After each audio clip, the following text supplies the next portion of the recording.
Okay. Let's see here. What do we have on current events? All right. Music's pretty soft. I think it's a good track. All right. AI. Which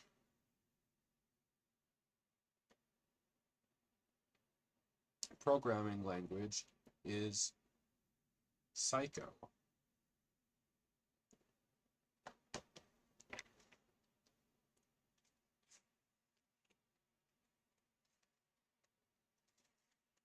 Minecraft and COBOL?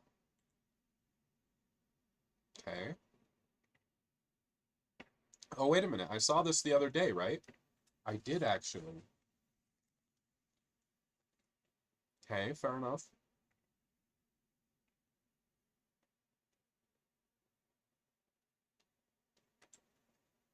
Got the urge for COBOL?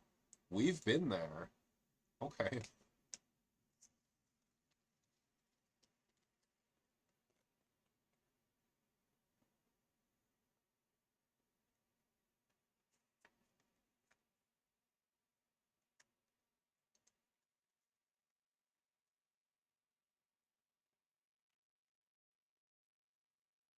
All right, let's take a look at exorcism.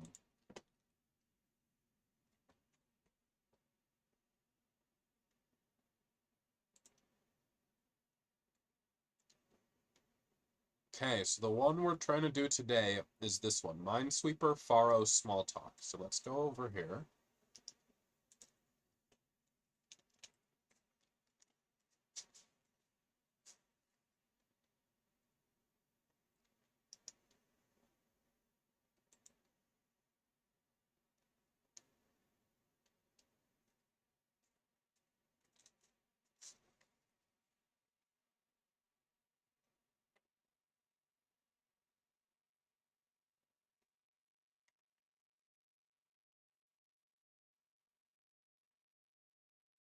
What did the AI say?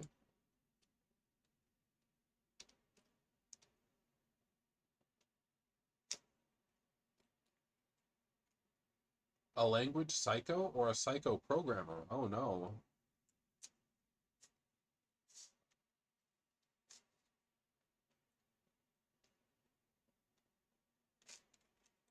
Let's have a quick look.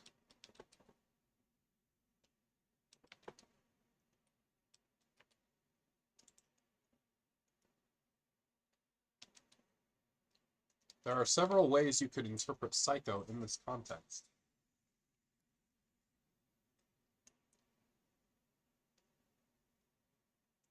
Wow.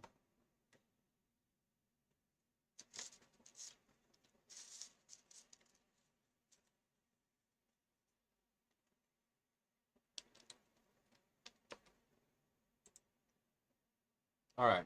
So anyway,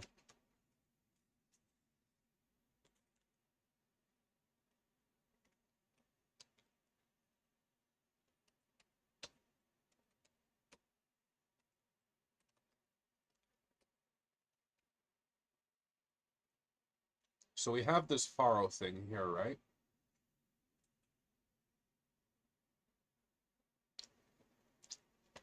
So I'm gonna try to make a fresh folder and just see what that does for us.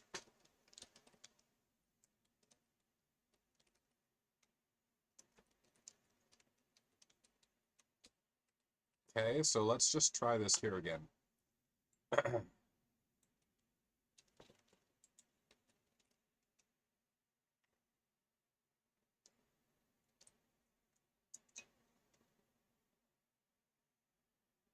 We'll see how it goes.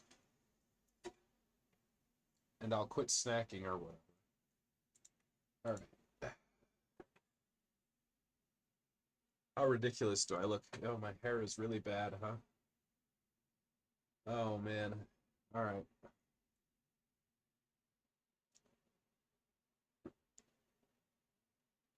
I don't think... Oh, actually, you know what? I think that does kind of help. Kind of. All right. Okay, so creating starter scripts Faro and Faro UI. So then it said we would launch. Okay, so paste the following load script. All right, so we're going to give it a shot here. Whoops. Let's take a look. Yeah, let's do that. Okay, so it opened up over there. Okay. This doesn't seem bad, I don't think. Welcome to Faro, an immersive live programming environment. All right. So now in here, we do have like exercise at welcome. Then we have exorcism tools, apparently. Okay, so now what did it say to do next here?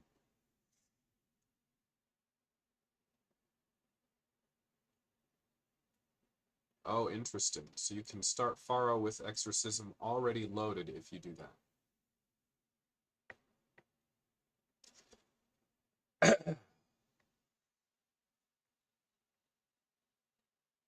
All right, so we're going to go to this welcome project in a system browser.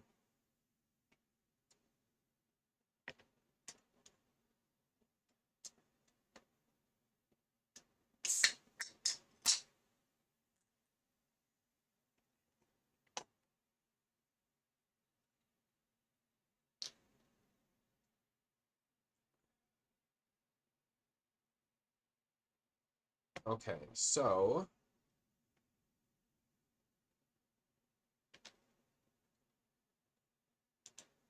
exorcism, fetch exercise, minesweeper. Okay. Clee token. All right, so let's see if we can get that. I probably am not supposed to leak that. All right, let me bring this over and reset it. Okay, I just hit reset token. And I'm going to put the token in here as well.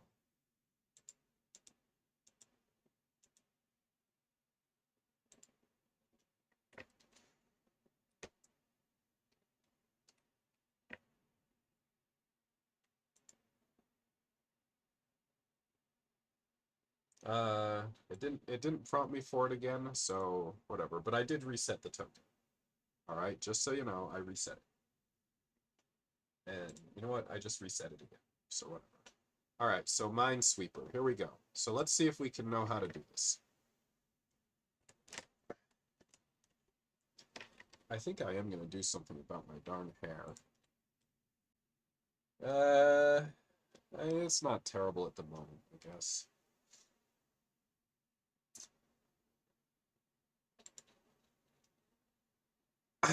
All right, so exercise at Minesweeper. So we do have a Minesweeper test.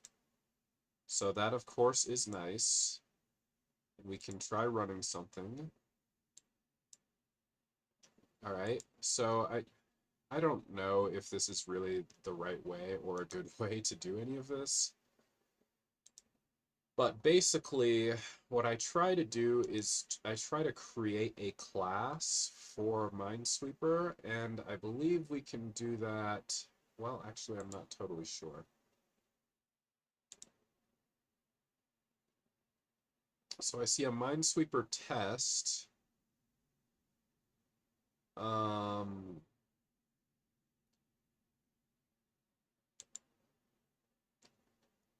Sources.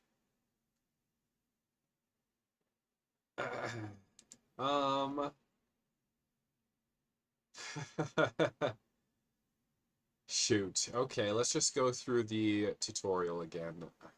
I don't know. It's yeah, okay. Faro. Is it this? I think it's this. Maybe.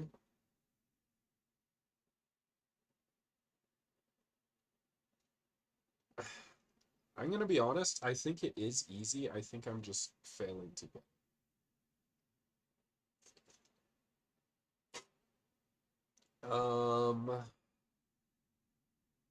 Setting up a new project, sure. Okay, so we did this. All right. Create a package and a class. Okay, system browser. Okay, cool.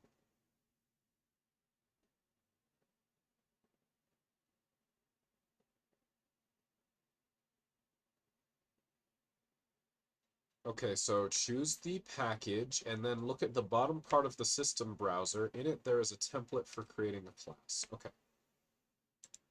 Okay, so we unselected, so now we've selected it. So this is Minesweeper test. So great, I guess, but I want another one.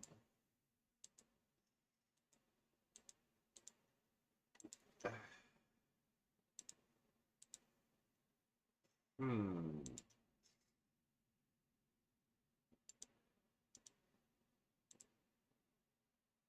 Okay. Um,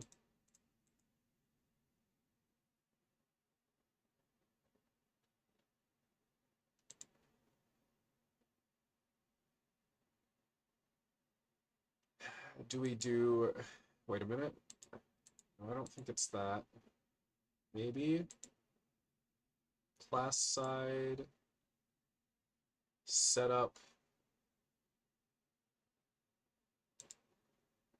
Okay. Exercise. Oh my gosh. Okay, so if I'm here,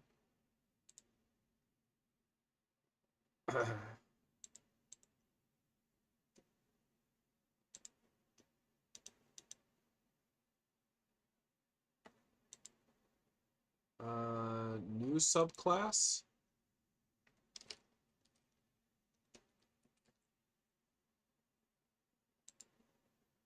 Oh, okay. Well, there you go. I guess. All right, so now, wait. This is wrong.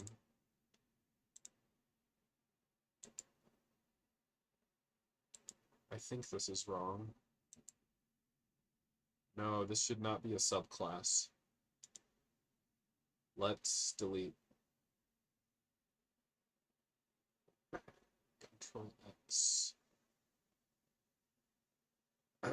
Remove it. Sure, okay. I, I don't know what it is about this tool. It's every time I look at it, I think it's like, I don't know, just tiring or something. Oh, here it is. What? Well, thank goodness. So, yeah, I don't understand yet, but yeah, okay, easy. Minesweeper. Save. There it is. So I don't know what prompted it to appear there, but once it does appear, it's like, okay, so that's not so bad. And then instance side method. Okay, so if we hit this again, so we want annotate minefield. So we're going to select this, and we're going to choose annotate minefield, right?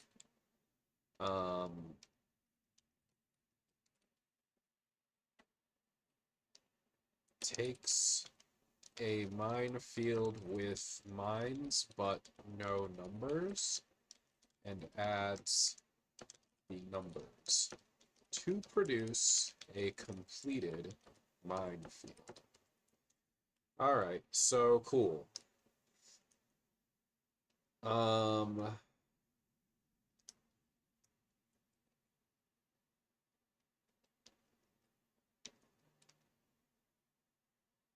So let me save that. Oh, sure.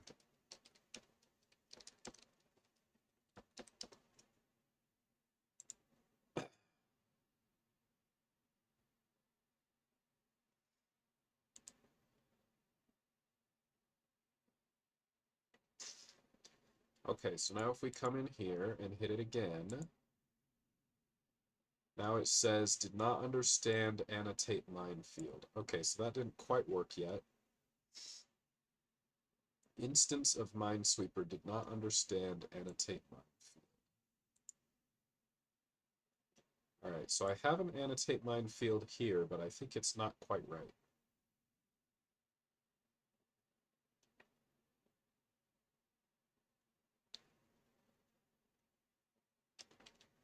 Alright, so when we go to create our class, or our method rather,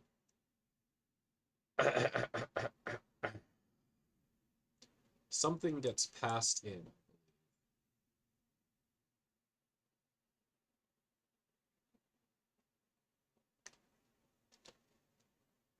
Okay, so this one will take blank minefield, save. Okay, so now what does this say?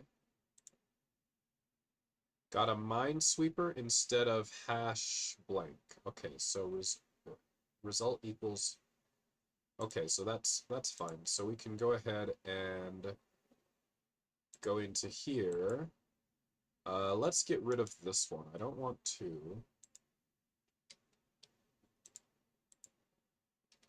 Okay, right here. All right, so now we need to go return what it's looking for, right? Okay, so let's save that. Okay, so that one turned green. Okay, so then this one, we expected to have a string thingy, right? So whatever was passed in, it looks like maybe we passed that back. For the first two, I mean. We're just going to do it one piece at a time. So whatever I received, I'm just going to pass that back. Okay, save. See, this isn't so bad. All right, so this one turned green, this one turned green, this one turned green, and this one turned green. Okay, so now here's the first one where excuse me, where we are actually expected to do some work. Okay, so now I did have one interesting thing spoiled. The 8 neighbors. 8 neighbors. So I was looking for it on December 21st. Did I actually find it? Looks like maybe not. I think I found it in here somewhere.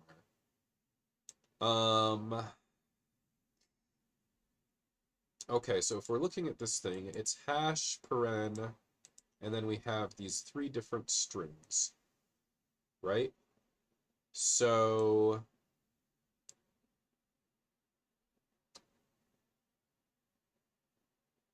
we might be able to do 8 neighbors. Let's see. 8 neighbors. Point. So interesting. What I don't know about is like, is there good documentation for Faro Smalltalk? Faro by example 9. Okay. Faro 9 by example. Okay. 8 neighbors. So interesting. So, is there good documentation on the web for Faro Smalltalk? I mean, I'm right here, Faro Wiki, and I mean, I guess it seems okay as far as it goes. You know something interesting about this? So apparently they have to use all these screenshots, right? That seems like a pretty big downside to leaning so heavily into this graphical editor. But I think that there are some bonuses. I mean, I think that they like using this sort of IDE thingy pretty well for whatever reason. So, anyway,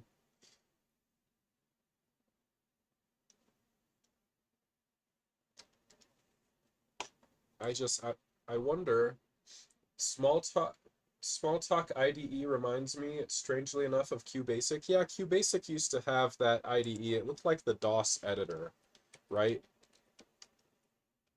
It looked just like this, I think. And then, but then, the QBasic editor itself had like IDE characteristics. So if you looked at the DOS QBasic editor, it was like, yeah, it was like this. SBricks basic. Yeah. QBasic narrows to a single function. What do you mean? What does this mean QBasic narrows to a single function?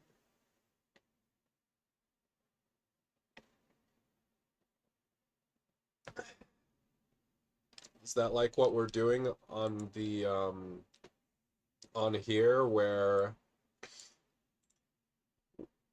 to edit this, apparently I have to edit it in this, where is it? I have to edit it in this editor down here.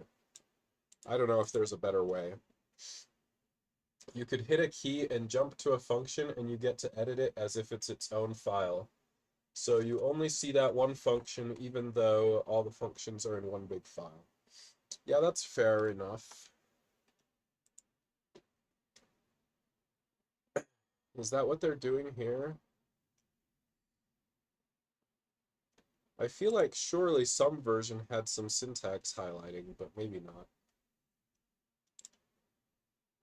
Oh wait, what's this one? This sure looks familiar. Oh no. Yeah, this QBasic online help index. Yup, that sure rings a bell. With this index of the different functions.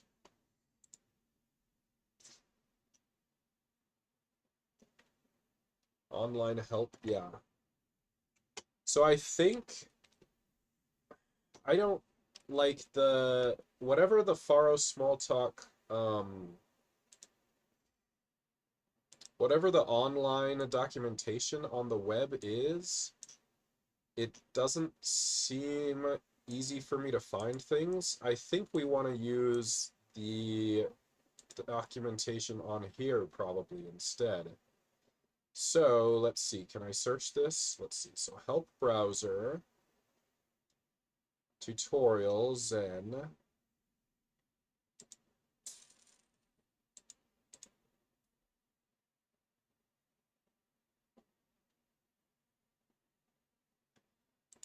I think I was able to search like, oh wait. Search tool to explore Faro system effectively. Okay, let's take a look. 8 neighbors. I think it took me right to the source code. Yeah, so that's neat. So it takes me right to the source code. It returns self plus 1 at 0 dot self plus 1 at 1. So, I mean, I think they're all being sort of turned into something like an array. The syntax is not very familiar to me, but they're in squiggly brackets, and they're all separated by dots, it looks like. And yeah, those should be the 8 neighbors. So it looks like it's flattened them out. So then out of all these 8 neighbors, I think we just want to count how many have mines in them. Is there like a comment for this though? Like something to help me understand a little bit better? Okay, class point.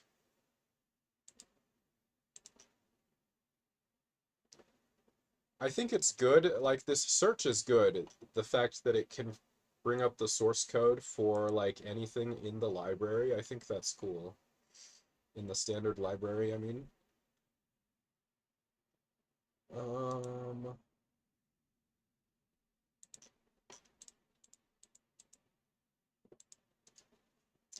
So yeah, I think when I get this back, I want to do some kind of a count to see how many are stars. So iterate through them, I guess. And It's probably a loop like this, I guess. Uh-oh.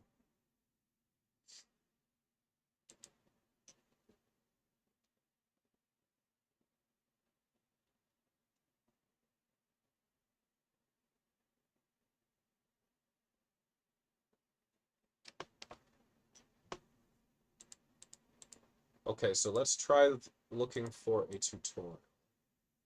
List of tutorials. Create a tutorial. Browse tutorials. Okay, let's take a look. Doing.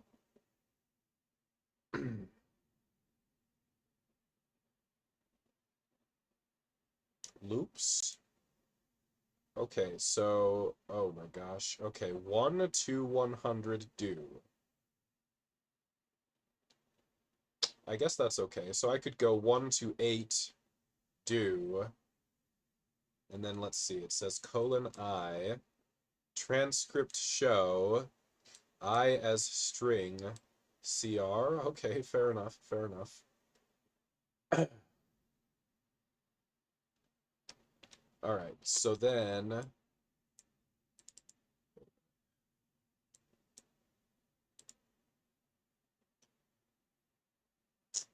if I'm back where I want to be, which is annotate minefield. All right, so we're gonna go through the blank minefield, but it didn't really say how to loop. Okay, so borrow small talk loop. I don't even know. Okay.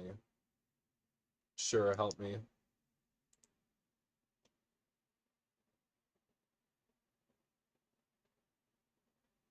What? Trying to make an array with random numbers. End of statement list encountered. Why do they say some interesting things to consider in big letters? Okay.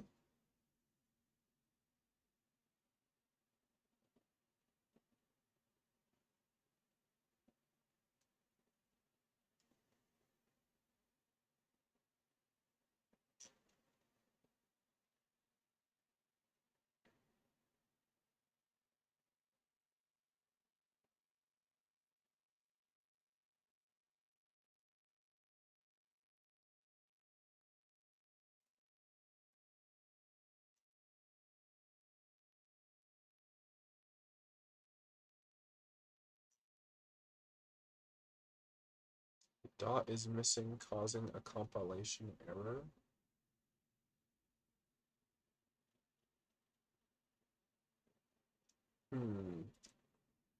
All right. I guess that seems okay. But when the blank minefield goes in, I don't think it tells me. I just have to get the length of this, I guess. So length. Oh my gosh. So faro small talk array length. Faro cheat sheet. Here we go. Here we go.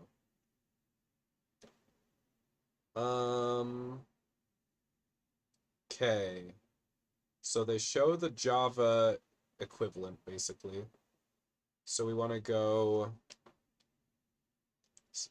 something do each. All right. So we're going to go back here, annotate minefield.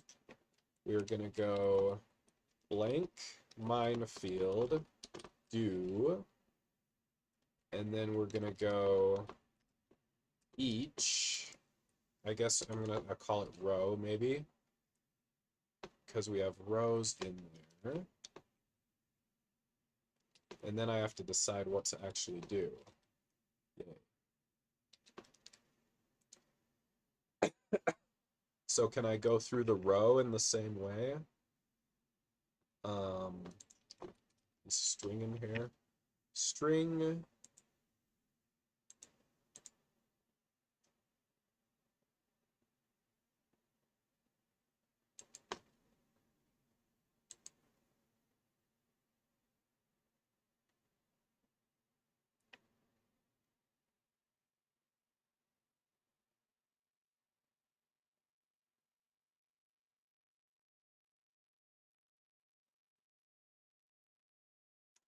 I wonder if I can have, like, the number as well.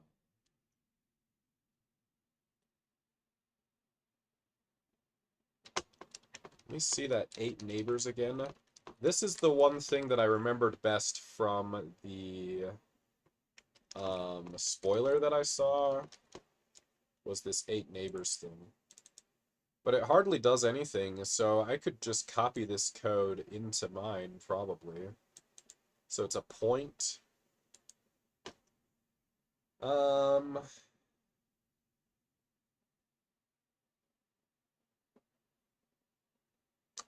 It's not even really checking whether these things are in bounds. Maybe that doesn't matter for some reason. I don't know why it wouldn't, though.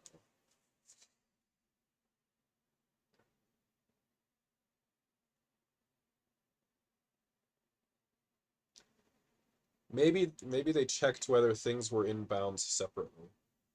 Yeah, it's just generating the 8 points around it. In my other code, like, wait, what is this? Oh, let me open a fresh one.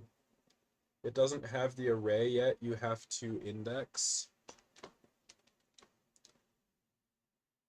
Okay, let's try that. Okay, so let me go back to annotate minefield. So yeah, we need an index.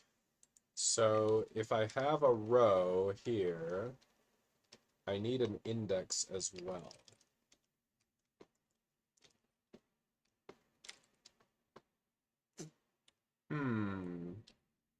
Somehow I have no idea whether that's what it is required. Or let's say small talk do loop. Sure, let's take a look. Okay, integer loop. Okay. Tutorial.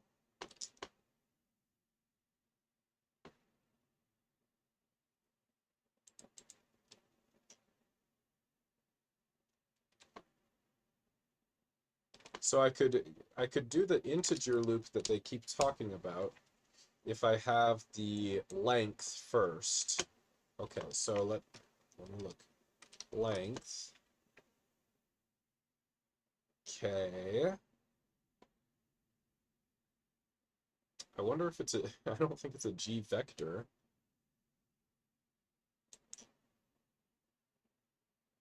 Implementers. So maybe it's count.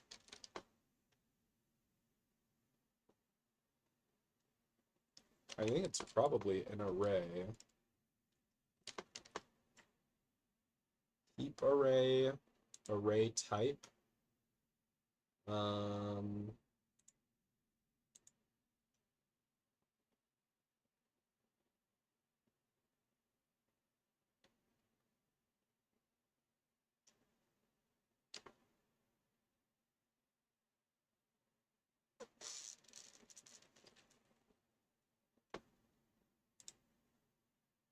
Uh-oh, where's my music?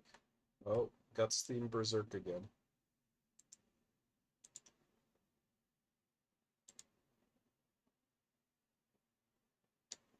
Okay, iteration. Okay. This looks better.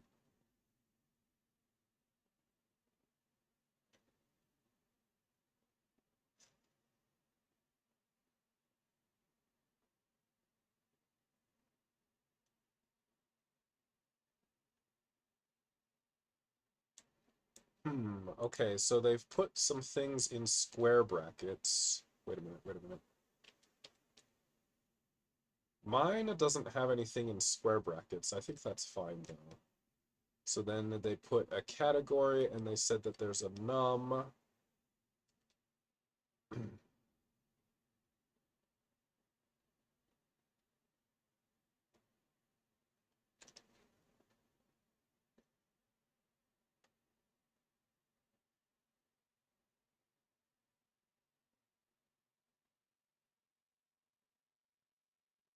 So keys and values do. So that's separate from the regular do, I guess. Uh-oh.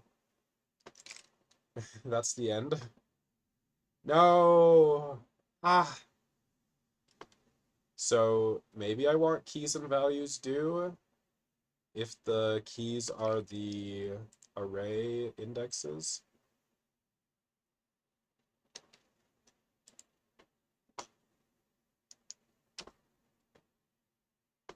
Okay, hold on. Loop. Why shouldn't I store iterate calling methods? Here, let's look. Iterate. So they said do each, sure. Then they said reverse do. Okay.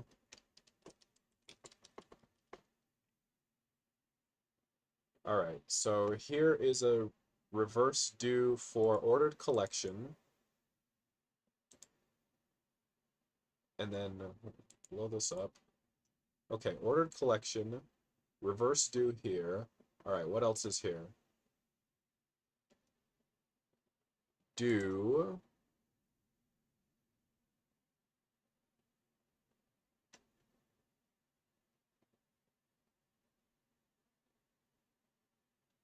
so they went first index to last index. So can I get that? Oh, wait, I think this is gonna tell me what to do.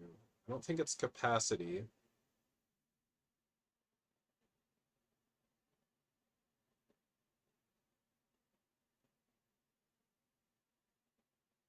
So it says first index to last index, but do I have access to those? Where's F? E, F. I have find. Is first index private? Oh.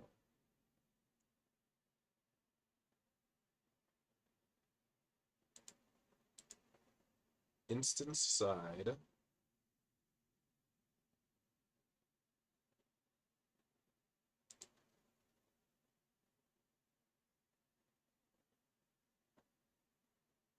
Mm.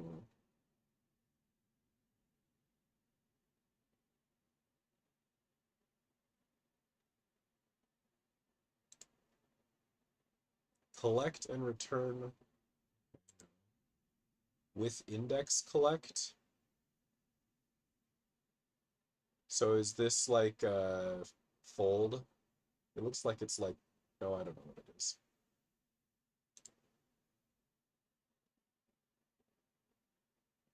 It's more, a little bit more like a zip maybe. That's fine. Add.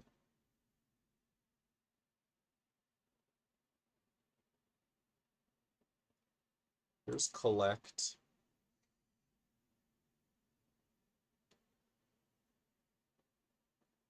Okay.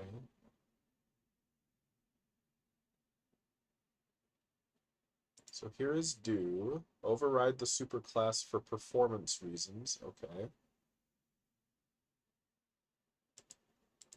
Which one is the superclass? Sorted collection?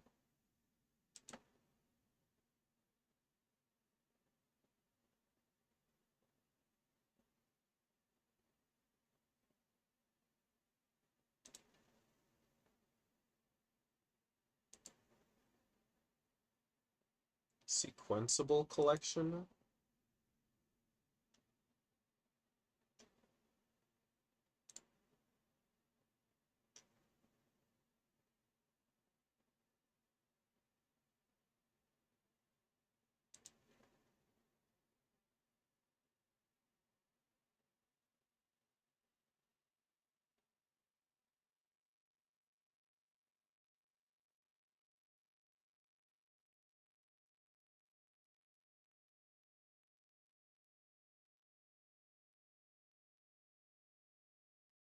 Where is count or length or something?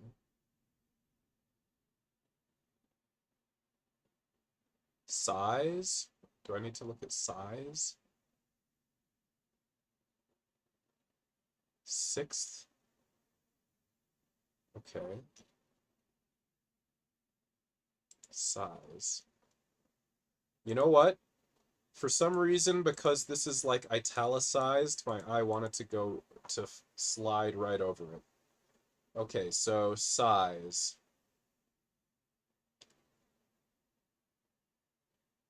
Okay, so we're going to use size. So now I have to find annotate minefield again. Okay, so transcript show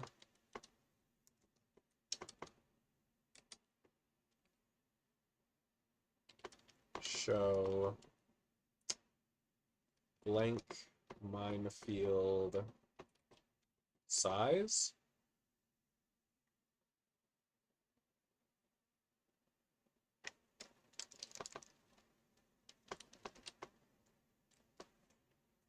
Let me see what it looks like in the test again. Okay, so if we do this,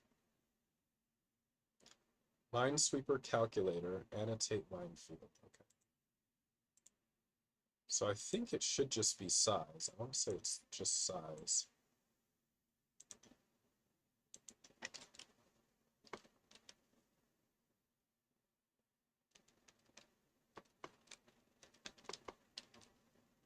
Dot? No. Maybe? Okay, so then let me get rid of this part. Yeah, let's run that.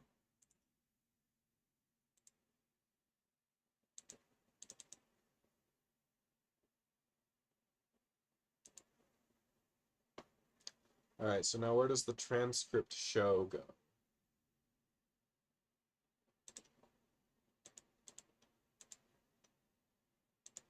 Save.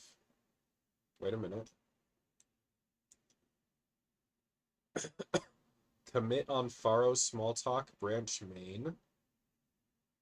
Why would it say this? I just hit Control S. Oh, I guess I didn't just hit Control S. I don't know what I hit. Okay, let's hit this again.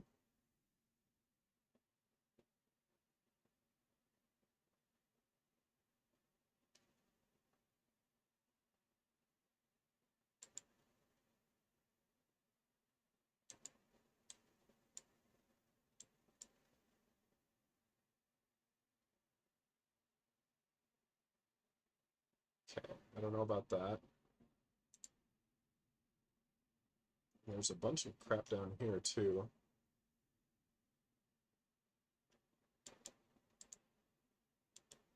I don't know if there's any way to get rid of these weird tabs down here other than right-click and close. Cancel. What's window close? Close all debuggers.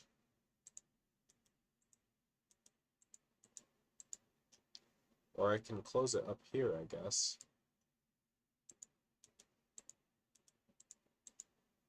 All right, so if I go into here, how do I run this?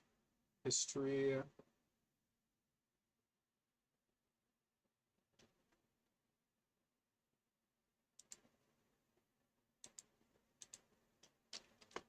It's probably in that cheat sheet somewhere.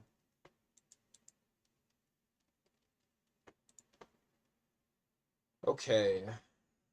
Comes with an integrated development environment. Faro is a live programming environment. You can modify your objects and your code while your program is executing. All Faro tools are implemented in Faro. A code browser with refactorings, a debugger, a workspace, and inspectors, the compiler itself, and much, much more.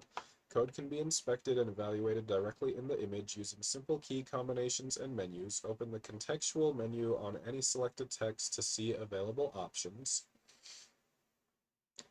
The 5 panes Faro code browser. Okay, packages, classes, protocols, methods, code pane. The packages pane shows all the packages of the system. The classes pane shows the class hierarchy of the selected package. The class side checkbox allows for getting the methods of the meta class. Let's take a quick look. So if I do this checkbox, then these are, well, I don't know. Okay. The protocols pane groups the methods of the selected class to ease navigation. When a protocol name starts with a star, methods of this protocol belong to a different package, e.g. the star fuel protocol groups methods that belong to the fuel package, okay. The methods pane lists the methods of the selected protocol. Icons are clickable and trigger special actions. The source code panel, or the source code pane, shows the source code of the selected method. Defining a class.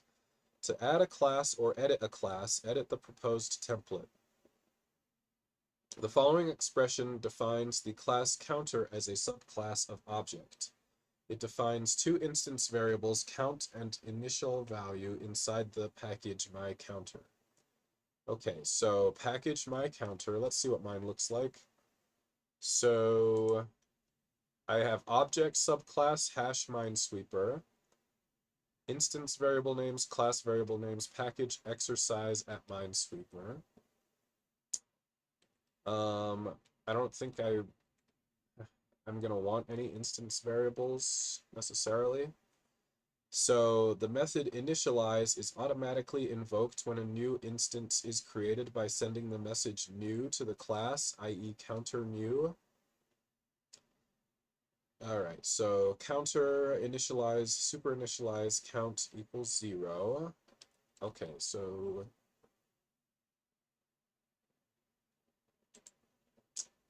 I don't think I have initialize. I don't think I really need it. Methods are public and virtual. They are always looked up in the class of the receiver. By default, a method returns self. Class methods follow the same dynamic lookup as instance methods. Method factorial defined in class integer. Okay, so self equals 0 if true, return 1. Self greater than 0 if true, return self times self minus 1 factorial. Okay. Fine. So unit testing. A test must be implemented in a method whose name starts with test and in a class that inherits from test case. So this one actually does not start with test. What does it inherit from? So test asserter, test case, exorcism test, minesweeper test. So that's a little different. I think it's fine though. Faro has a simple dynamically typed object model. Faro is both an object-oriented, dynamically typed general-purpose language and its own programming environment.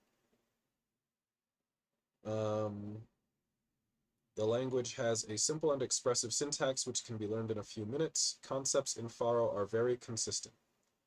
Everything is an object: buttons, colors, arrays, numbers, classes, methods, everything. A small number of rules, no exceptions.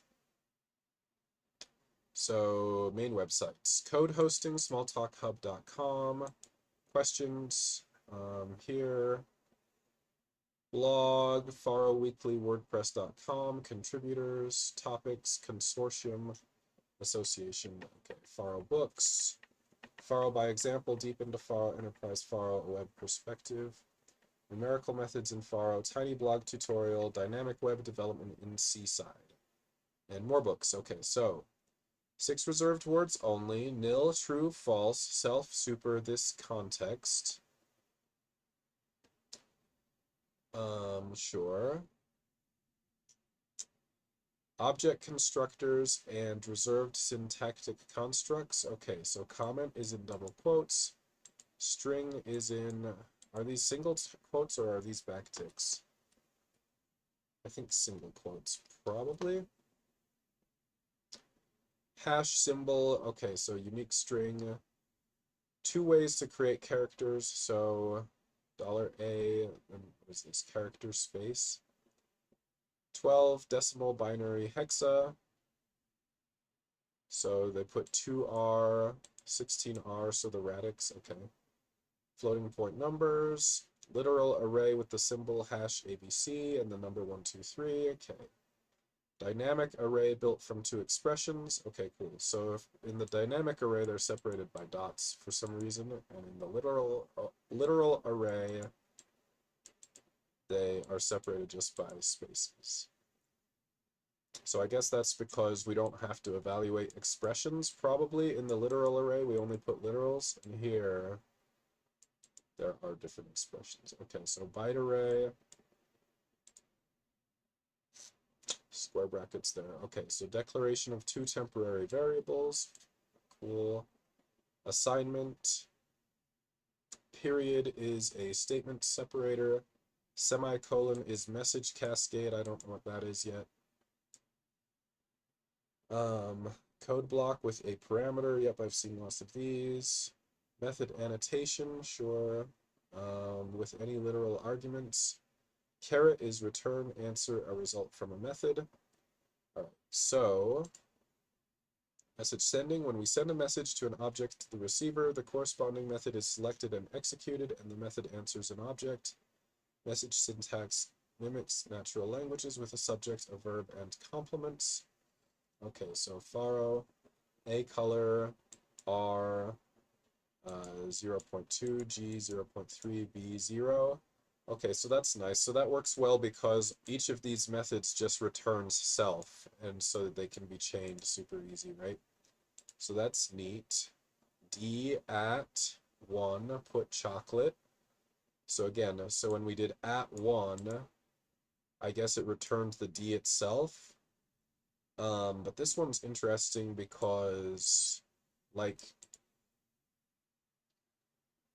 does the D have some, like, field for, like, at, where it's going to put something? I don't know. I guess it doesn't really matter. There are a few ways that that could be done, I guess. 3 types of messages: unary, binary, and keyword. So a unary message has no arguments. So array new, we get an array. 421 size, we get a 3. Okay, so I'm going to be using the size.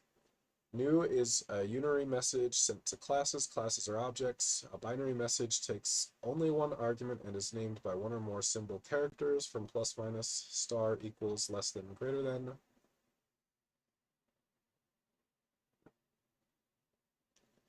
Okay, so we can do 3 plus 4. Hello, comma, world. And they were concatenated. So that's good. All right, so the plus message is sent to the object 3 with 4 as argument. The string hello receives the message comma with world as the argument.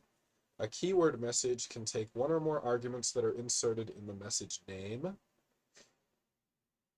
So we did faro, all but first, colon 2, and we got an RO back, so that's cool. We did x plus 2, value 7, and here we got 9. So what did we do here?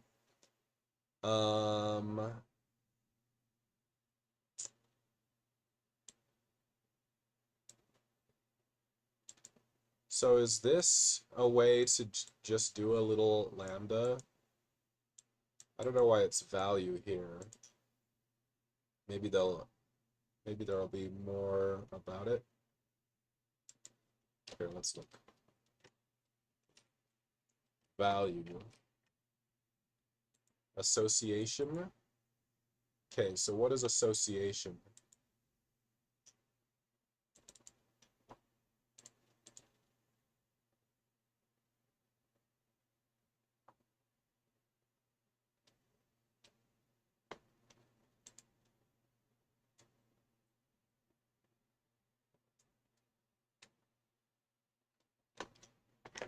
Let's look again. Value.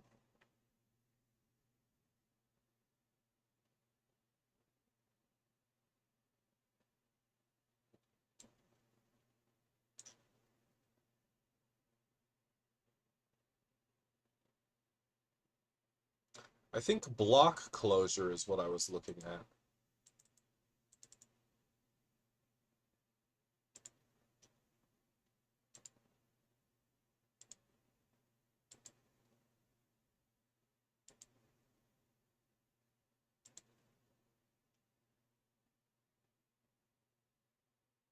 Yeah, block closure, cool. So the block closure itself has methods like these. That's neat.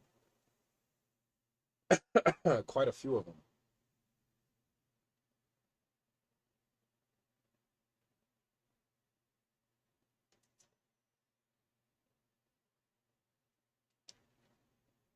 Okay. So that's called a block closure, I guess. So 3 to 10 by 2, and then we got back a 3 to 10 by 2.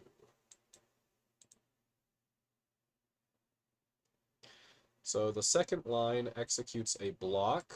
The third example sends 2 by to 3 with arguments 10 and 2. This returns an interval containing 3, 5, 7, and 9. Message precedence. Parentheses, unary, binary, keyword, and finally from left to right. 15 between 1 and 2 plus 4 times 3 not, and we got false. Okay, so let's see. So and was keyword, so that would have been done after these binaries. And this was keyword. This not was unary, right? But it was done after the parentheses. So messages plus and star are sent first, then between and is sent and not. The rule suffers no exception. Operators are just binary messages with no notion of mathematical precedence. 2 plus 4 times 3 reads left to right and gives 18, not 14. Messed up. That's messed up. Cascade, sending multiple messages to the same object. Using a semicolon cascade, multiple messages are sent to the result of the same expression. Here, semicolon arrives after add 1, so messages add 2 and add 3 are sent to add 1's receiver, a collection. Okay, so ordered collection new, add 1, add 2, add 3. The whole message cascade value is the value of the last message sent, here 3. To return the receiver of the message cascade instead, the collection, send yourself as the last message of the cascade. Okay.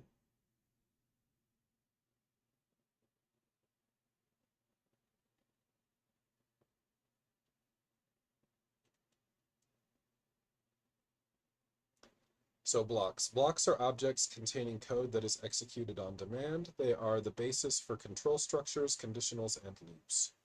So 2 equals 2 if true, error signal help. Oh man.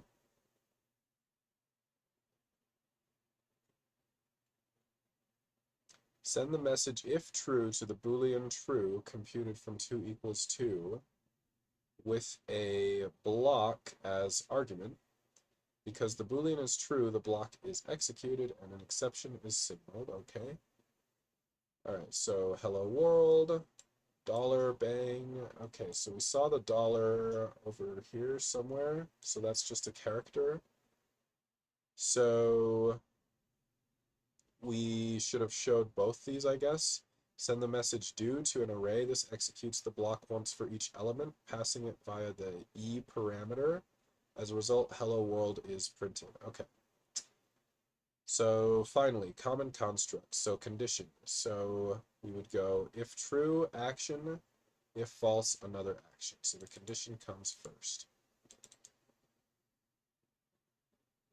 So then we can do also condition while true, action, another action, 1 to 11 do, transcript show I, carriage return. We can name names assigned to A, B, and C, names due for each, transcript show each, and show a comma. Collection start at 1, A call at I, accesses element at I, and A call at I, wait, are these the same? Oh, put value sets elements at I to value. Okay. 421 at 3, we got the 1. 421 copy at 3 put 6, we got 426. 4.2.1 at 3 put 6, we got 426. So here we had to copy, I guess, because it's not a dynamic, it's a literal array. So then what did the copy give us? Let's see.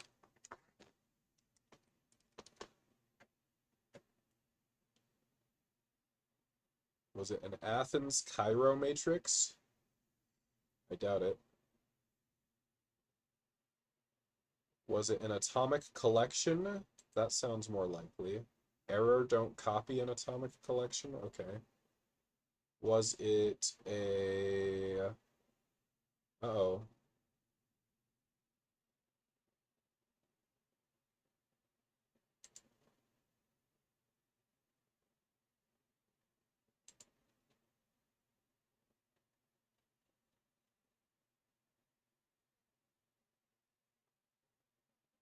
Wasn't that, was it?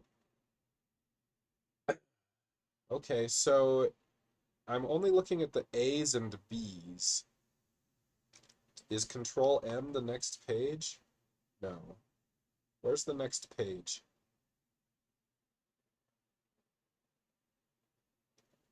Oh, is it here?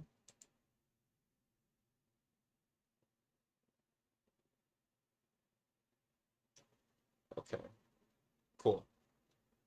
All right, so copy. Was it character copy? No.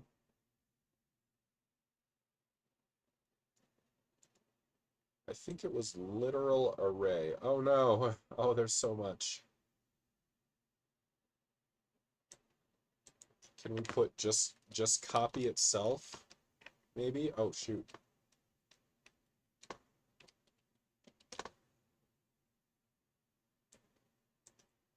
Let's look again. Okay. Copy.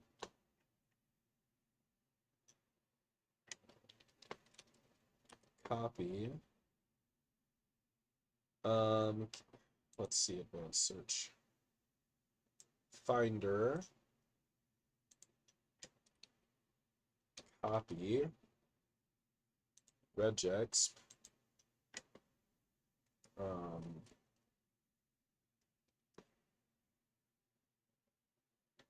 There we go. But now it's not showing what it's from. Okay, so copy here.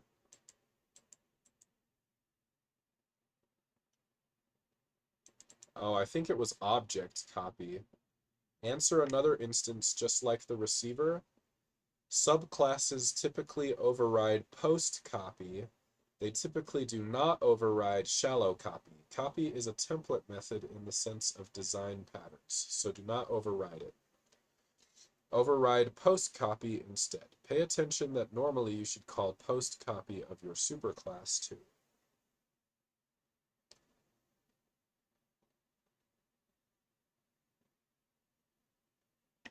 Okay.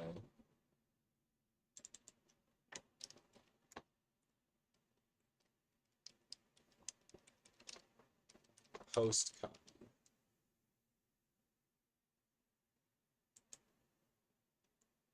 I like this finder now that I've found it. Wait, how do we get into this finder? Right here? Oh, it doesn't have its own hotkey? Oh, I like the finder way better than the spotter. Can we add a hotkey for it? Okay.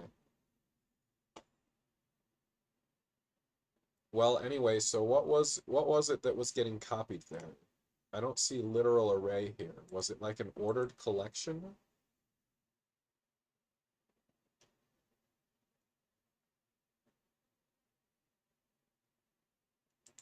It wasn't an array 2D.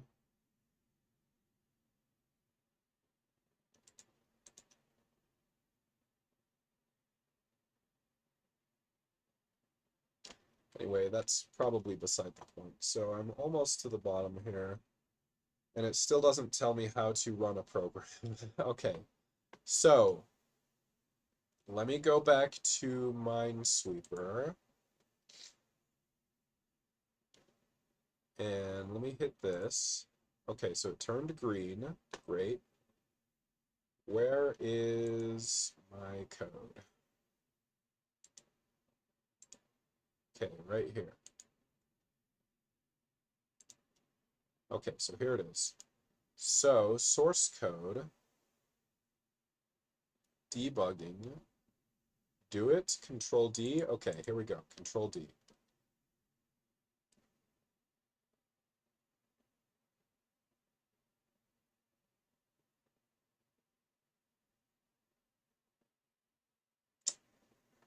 Ah, that's right. I had forgotten that. So blank minefield has to be listed amongst these, I believe. I think that was in the original tutorial.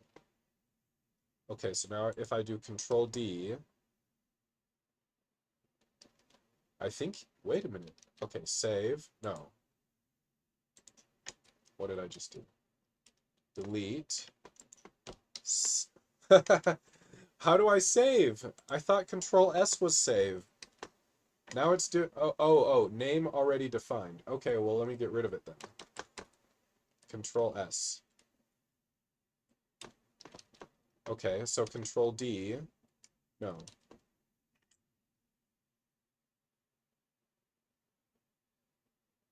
I don't even know.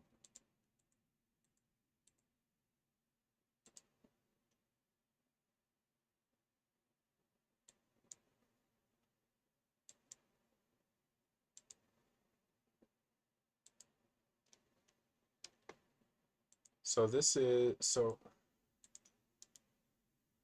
Control D is do it. Okay, what about Control P?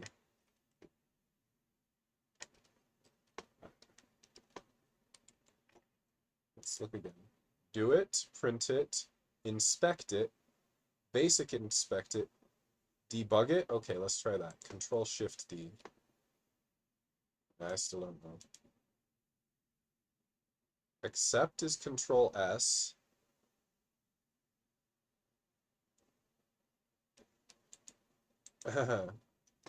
I keep seeing people do transcript show. How do I actually see what is supposedly shown here?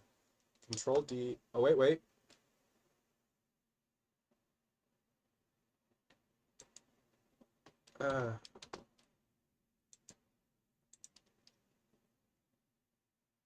Transcript show, blank minefield size, CR.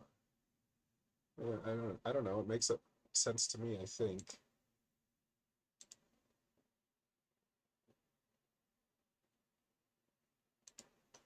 Okay. Faro small talk run method.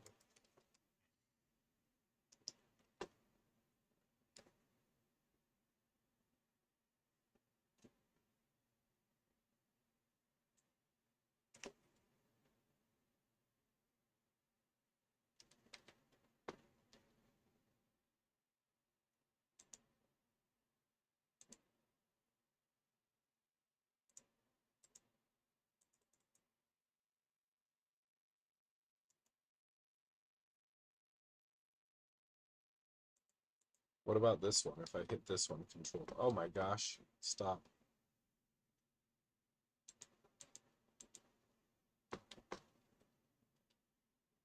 Okay, so test failure here. Okay, let me hit it again. All right, so test failure.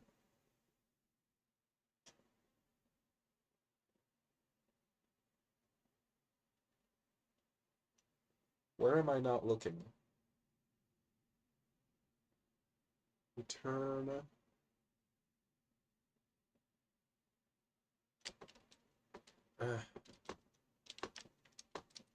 Borrow small talk view transcript.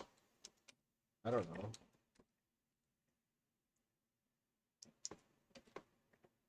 Whoa. Okay. What time is it? All right, it's not super late. Uh.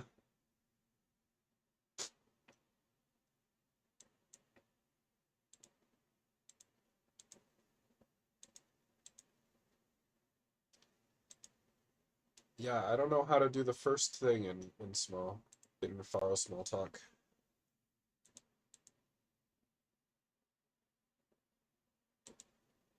Please comment me.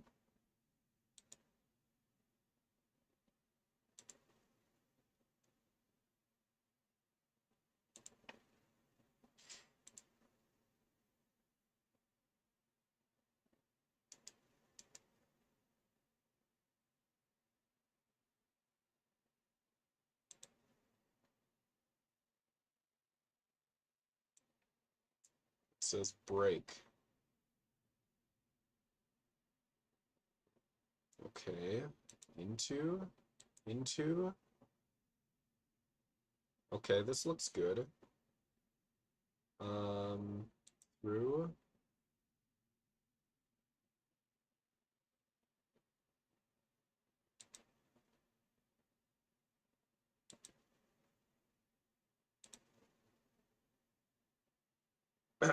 Well, I didn't end up seeing the size. Let me try again.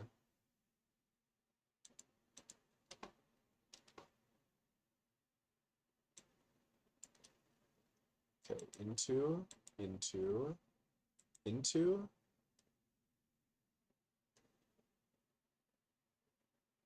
Wait. Oh, okay. So blank minefield and array 0 items. Into. Okay. I strongly dislike this IDE so much. It's I think that's my main problem here, is just my aesthetic distaste for it. All right, so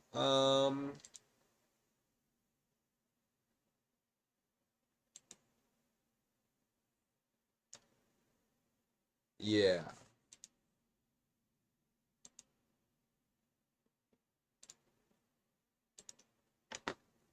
So I think that the blank minefield size is what we can do, right? So we can go, let me look at the do loop again.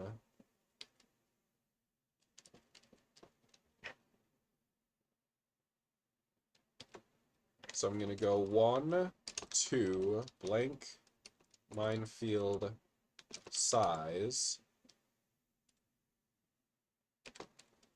do, and the 2 is a message.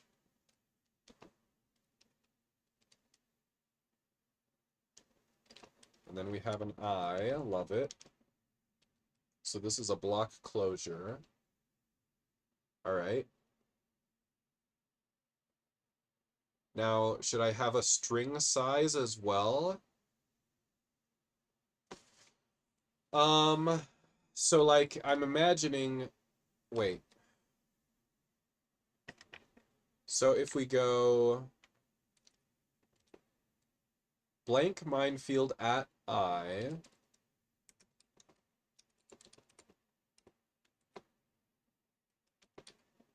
then that should be the row. And then we would go 1, 2, blank minefield at I, size, do, and now we have J for the row, right? Is what I would think. And then we would say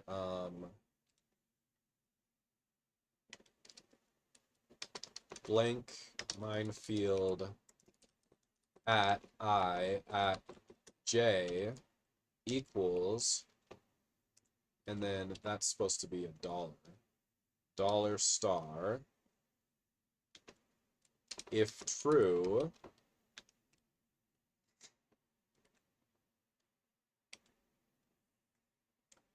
and then we say found mine or something. So then we increment all the ones around it, basically.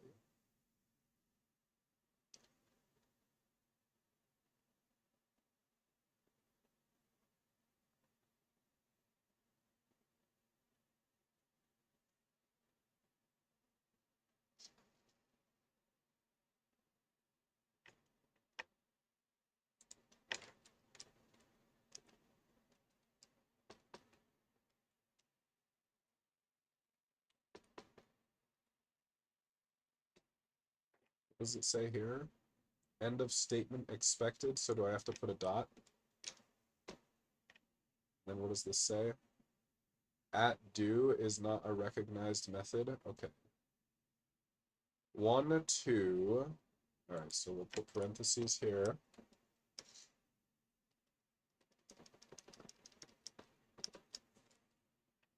Oh, and then 2 has this colon on it. All right. And then it says at if true. All right.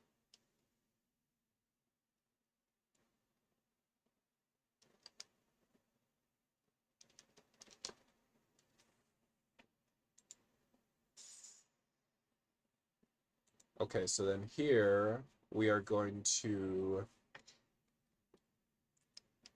increment all the adjacent spots if they are not star. And if false, I guess we do nothing.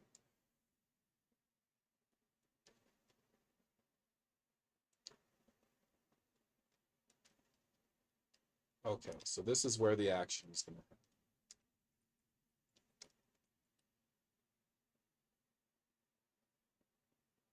So we're going to first check the row above. All right, so that is I greater than 1 if true.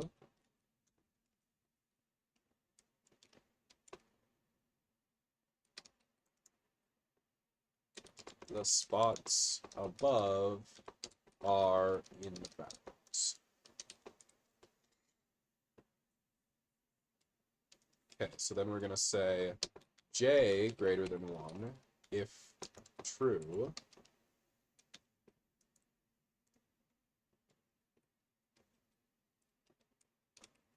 Now handle the upper left spot. Okay. And then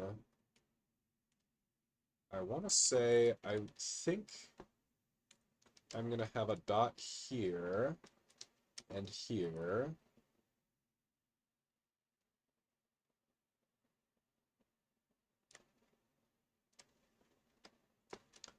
Okay, so then j less than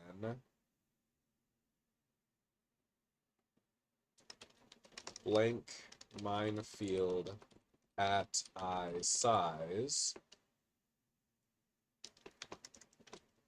Okay. If true, now handle the upper right spot.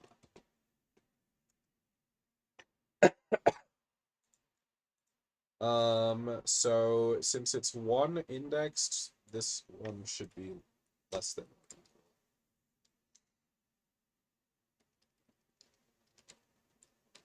1. Okay, so then in the middle there, we're going to handle the upper middle spot. Handle the upper middle spot here. Okay.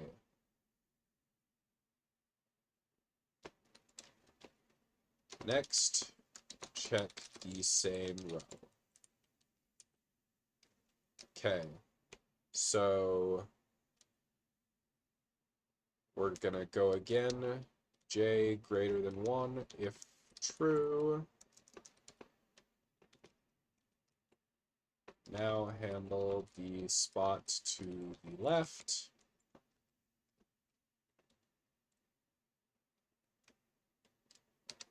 And then j less than equal blank minefield at I size if true.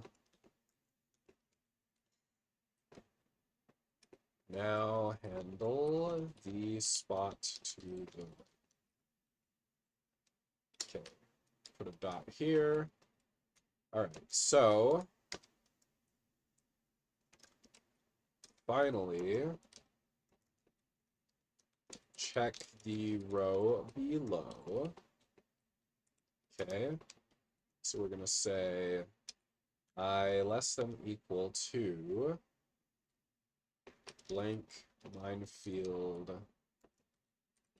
size if true.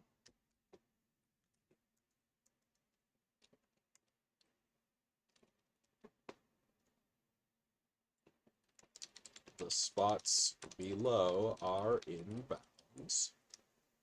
Okay, I'll put a dot here, I guess.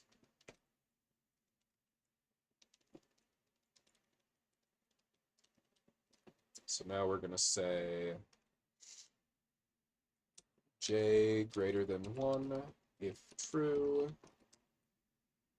Now handle the lower left spot. Dot there. Handle the lower middle spot here. Then j less than equal blank minefield at I size if true. Now handle the lower right spot. Okay. So those are what we're going to do. So now, I don't know. I think this is going to be pretty crazy, but each time I handle a spot, I guess I do need to check whether it is a star, and if it's a star, do nothing, right?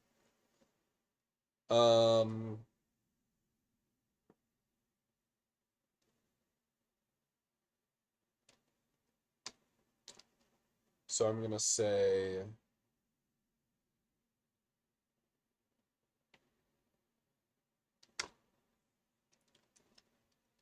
blank minefield at I minus 1 at j minus 1 equals star if false, increment the number here. Okay, put a dot there, I guess. And it's going to be like that all over the place, basically. So now in the spoiler that I saw, they used some other like helper methods and stuff, and I think that's smart. I don't feel prepared to try to do all that in Faro Smalltalk.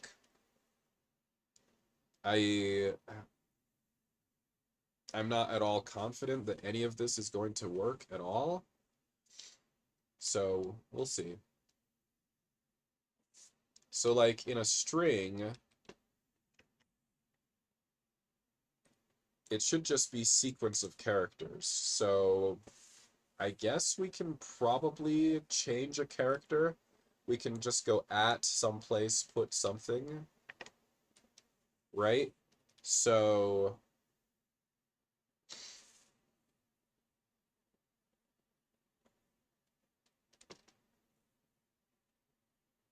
if it's a number, then we need to get it. And that probably should be some kind of helper method.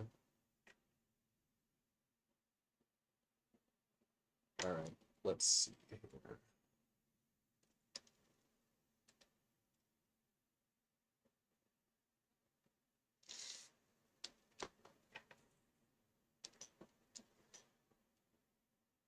I wonder how helpful some of these are. So let's look here, Discord. Invite may be expired. Understandable, understandable. Oh wait, it closed out of the, I think it closed out of my cheat sheet.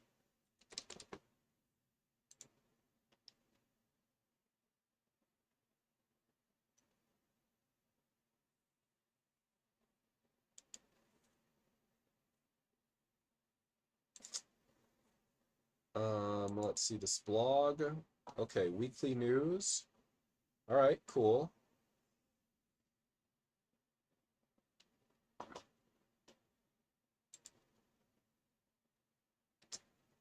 What's the association? What are the topics? Faro User Association. Topicsfaro.org. I don't know if it's gonna load.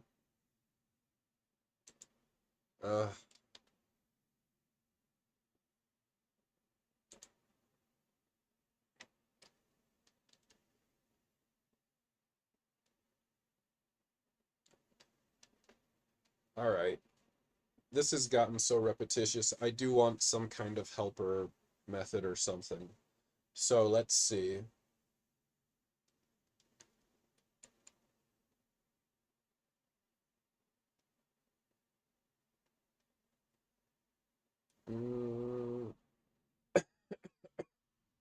I don't know what I want.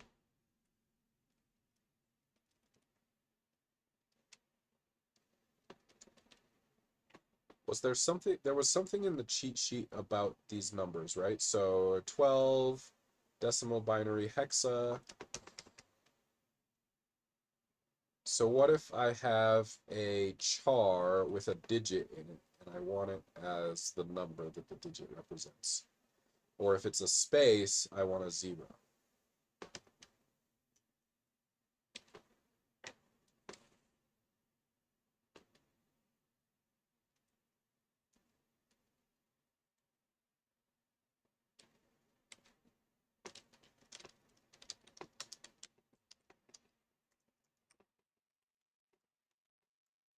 So yeah, what if I want a to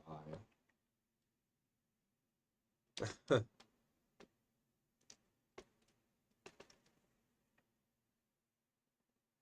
I think this is the thing that bugs me is that, okay, so string to integer.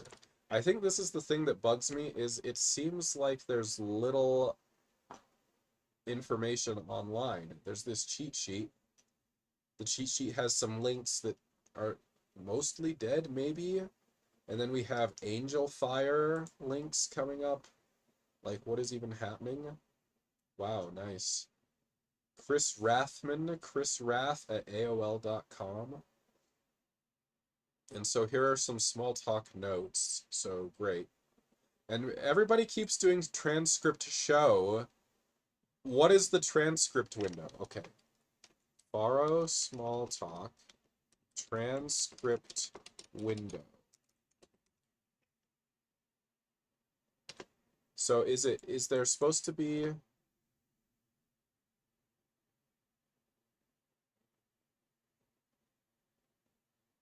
welcome to Faro, learn Faro, Prof Steph Go.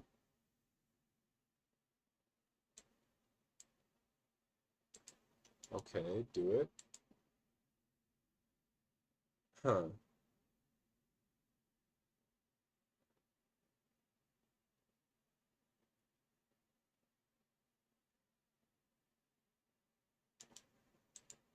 Oh crap.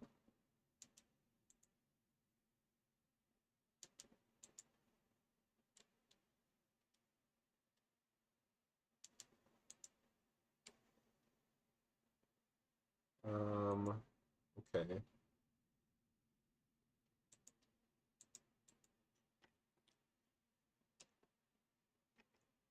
Oh, interesting. Oh. So why does that work now? Oh, playground. This seems useful. Maybe I should have been here in the first place. So do it only does the thing that I have it the cursor on? Okay, I completely had not understood that. So if I'm in here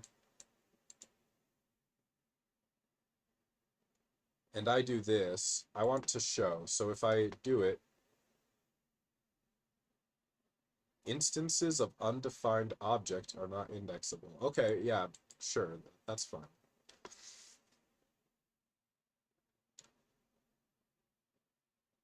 Okay. Okay, okay. I feel like maybe it should have a default value. I don't know. All right, so we don't want to do this. This is not going to happen.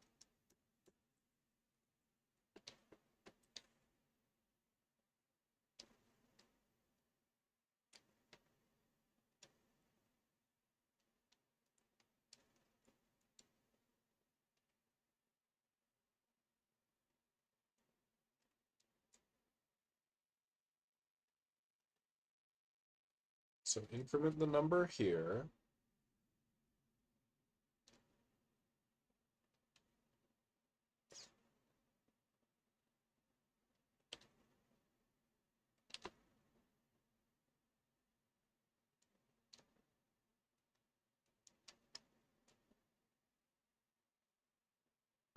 Hmm.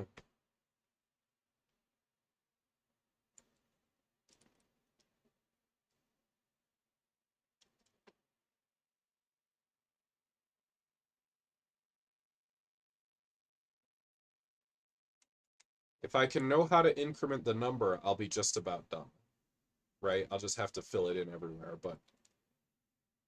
So the number is supposed to be a character in a string. Okay. String to integer. Okay, as number. Okay, so let's say...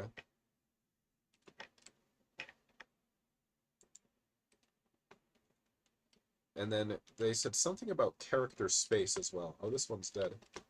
Okay. So we're going to say blank minefield at I minus 1 at j minus 1 equals character space. If true,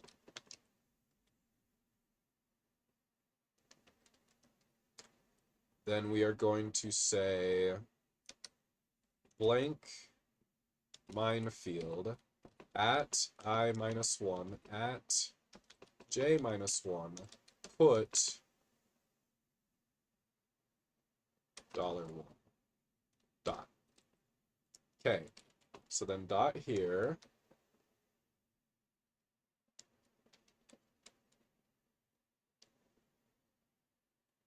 So now I'm going to say if false.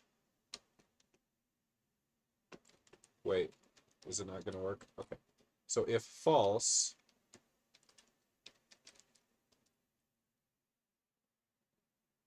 blank minefield at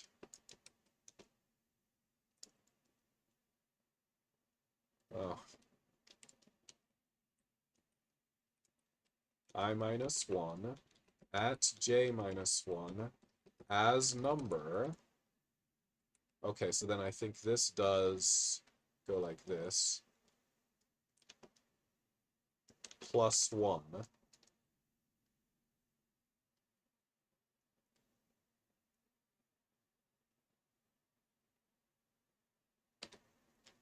So they said as number. So can I do as character, maybe?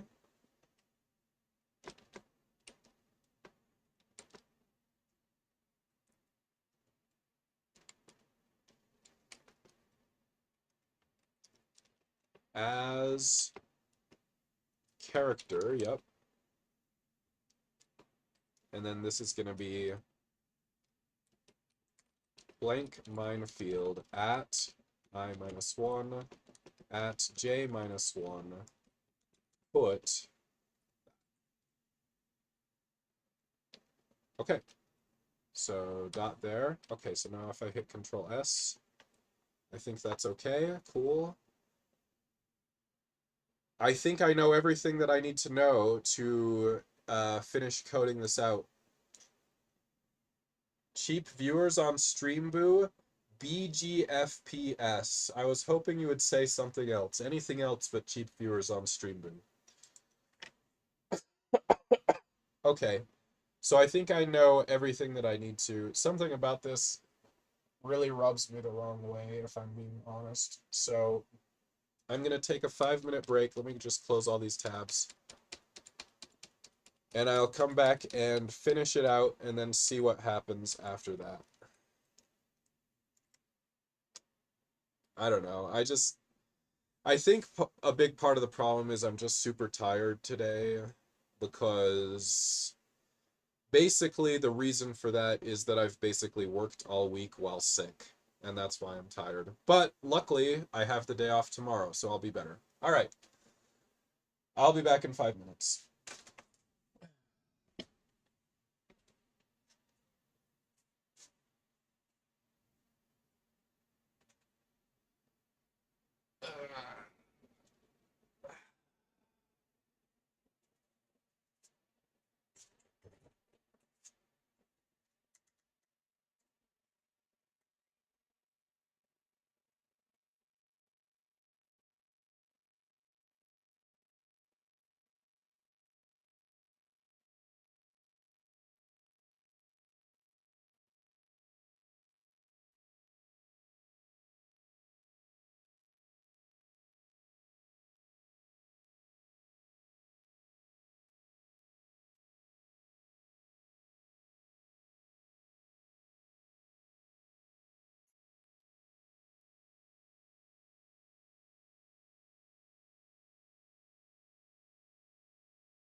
Okay.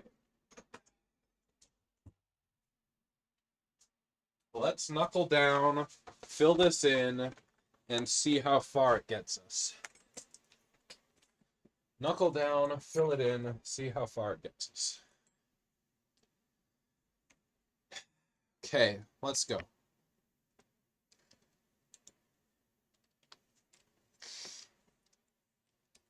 All right, here we go. So, did we handle the upper left spot? Did we finish this one? So I put a 1 if it was space. Otherwise, I put that. Okay, so that one's good. Now for the upper middle spot. Okay, here we go. Blank minefield at I minus 1 at j equals star if false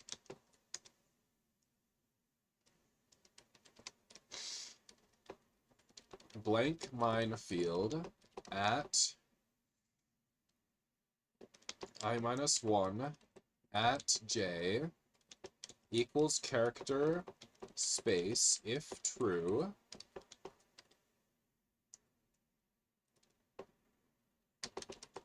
blank minefield at I minus 1 at j put $I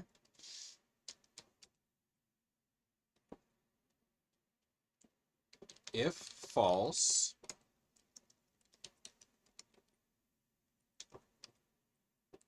blank minefield at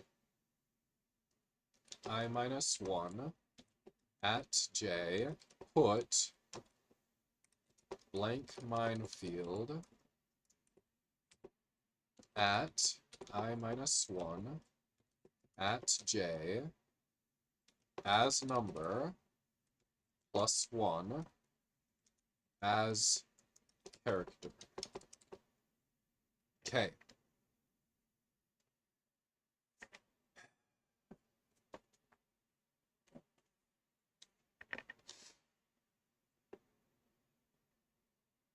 So now that I have it twice and I need it 6 more times, let's try to make it into a helper method. I don't know what's going to happen. So let me try to create another method. So I think we can create one here.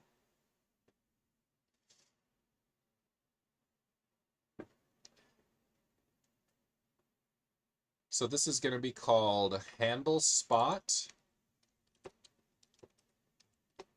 And it takes the blank minefield itself. And it takes an I and a j. Is that right? So then it says, let's see. So in the cheat sheet, did it say that, oh goodness, where is it? Cheat sheet.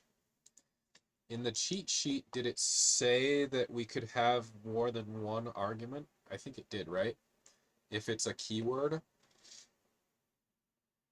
A keyword message can take one or more arguments that are inserted in the message name.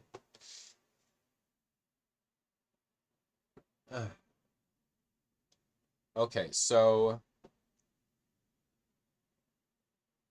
it says one or more arguments, okay, and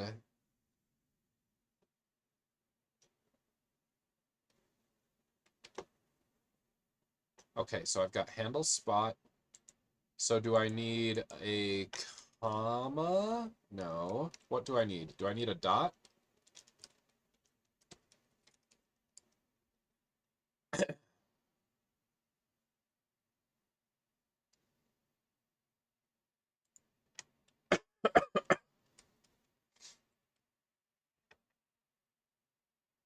Hash I is not a known variable. Yeah, I'm trying to define it. It says one or more arguments that are inserted in the message name.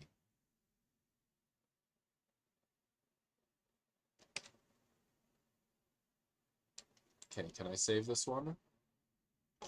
Unknown variable I, please correct or cancel. Okay, so hold on.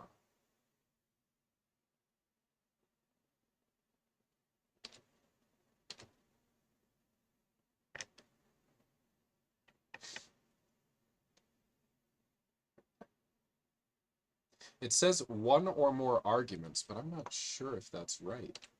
Wait. I don't think... None of these seem to take more than one argument, right? And I'm not even sure what that would look like. I think we only do one argument. So... Let's see. So I think I need these to be, like, instance variables. So instance variable names will be I and J. So then this one won't take those. And in fact, in that case, I guess the blank minefield might as well be an instance variable too.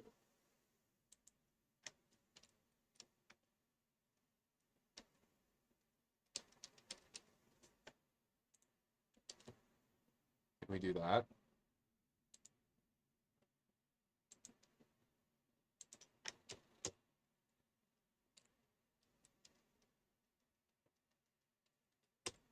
So then we're going to say minefield.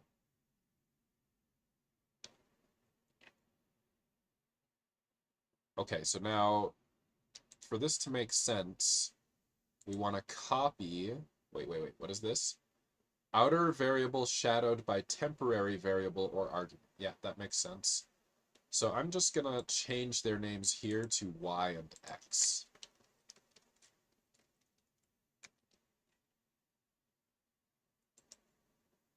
Okay, so is that any better here? All right, now what is this? Did I just not finish it?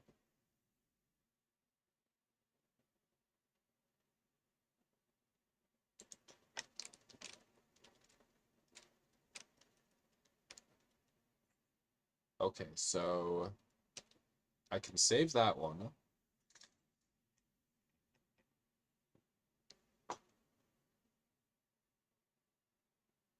Now, I think I need to assign. So can I assign here and say minefield assign to blank minefield dot?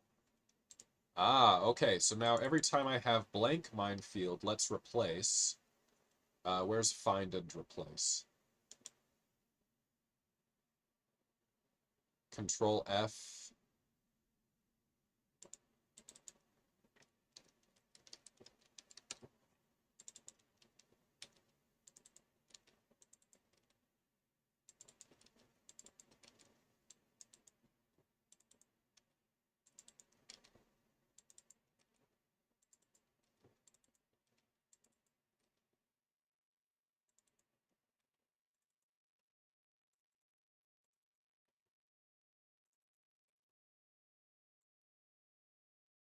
This is such a weird editor. I think it could be really good, maybe, if you got used to it, and I should make an effort to get used to it. Otherwise, what am I even doing? I'm just trying to get it knocked out. Okay, so then here, I'm going to say Y assigned to I, X assigned to J. We need dots after that. And now wherever I have I, should I now say Y? I'm okay with still saying I and J in here, probably. So then here, I'm going to copy what I did here. So upper middle spot. Yeah, this really is a lot, right? So I'm going to cut that, and I'm going to paste in here. All right, so then this I becomes Y, and this becomes X. This is Y. This is Y. This is y. This is x. This is x. But I see what I've done wrong here. So we're not going to subtract like this. That's going to be done outside.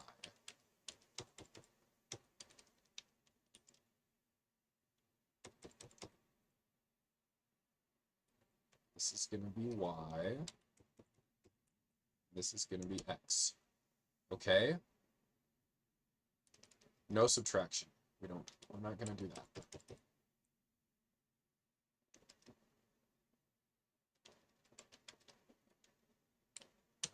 Okay, so I'm going to save that.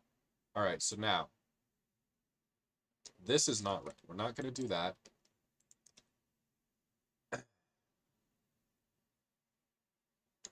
It's right here. So we're going to say y assigned to I minus 1, j assigned to, no, excuse me, x assigned to j minus 1, and then we just say handle spot. Dot. Okay, so now what does this say? Handle spot is not a known variable. Self handle spot, lovely. And then we can get rid of, and okay. Then I can get rid of this, right?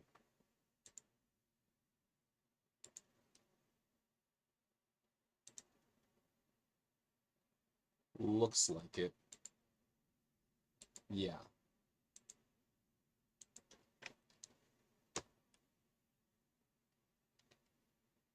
Oh, I didn't get rid of quite enough.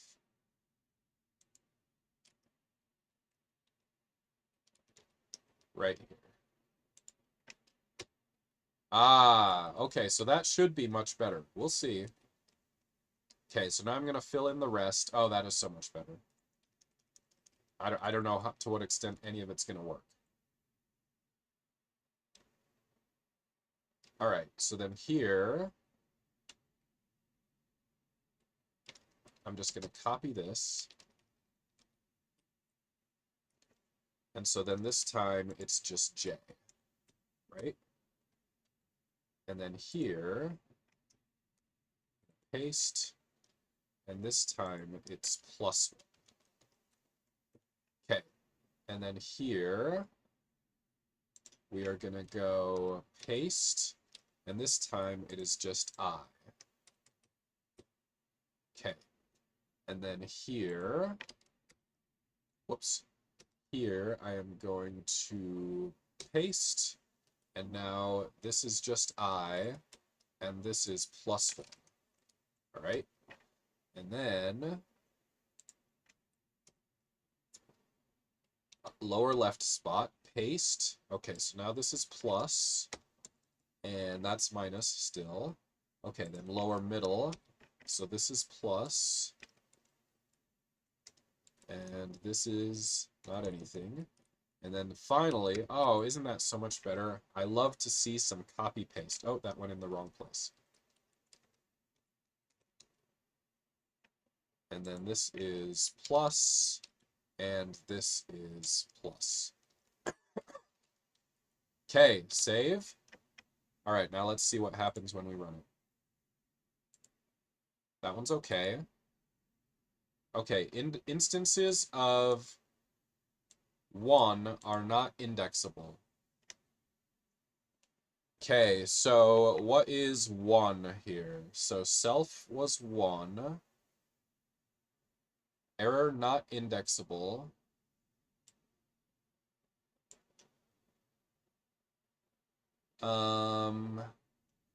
Okay. So I think this is going to tell me. Is this where it happened? Oh, okay. Minefield at I size.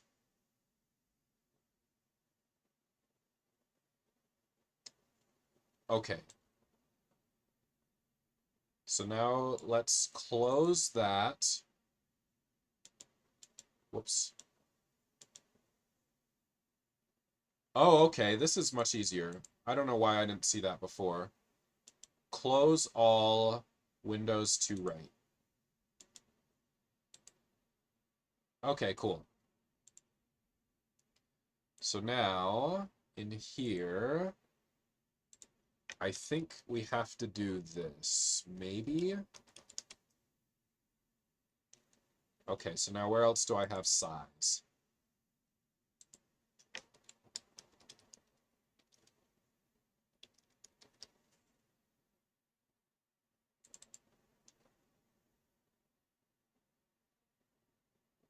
Okay, I think I need it here as well, probably. Okay, let's see if that's any better. So save that one. And then this one's saved. Okay, so now let's go to the test. That one's green. That one's green. Okay, so now this one. Hey! You know what? This is starting to feel a lot better. So here it says, instance of array did not understand at. Oh, interesting. Instance of array did not understand at. Oh. Okay. So I'm trying to get the string at, but it says it's instance of array. So it says an array of 3 items. Instance of array did not understand hash at. So I have a hunch that here again I may need to use parentheses to clarify. I think that's the first thing I'm going to try here. So, oh, and wait, uses to do instead of do with.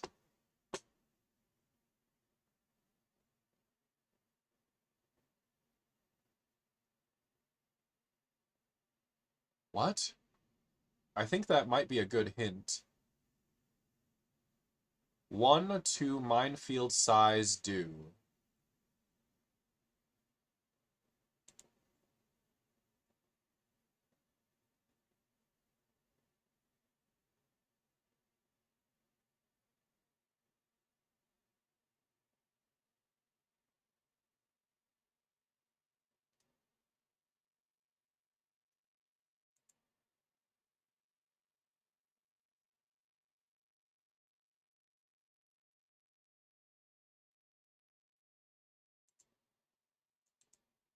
So do I want to get rid of that and say times repeat? I don't know if that's okay. All right, so then the other problem was we didn't have an at. So I'm going to try clarifying. Oops.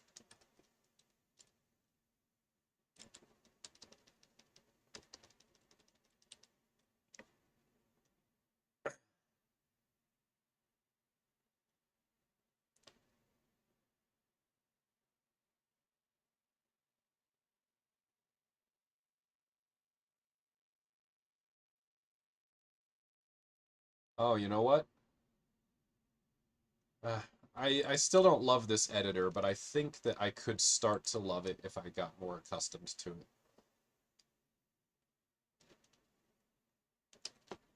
Okay, so now let's go back here. That one's green, that one. Oh, no. Num args error. Block accepts 1 argument but was called with 0 arguments. Okay, so I messed that up. That was here. Oh. Times repeat. Okay, well, I don't understand then. I was just taking a guess. It gave me that feedback without much information, so I'm gonna say 1, 2, do. Okay, let's try again. Okay. Uh-oh.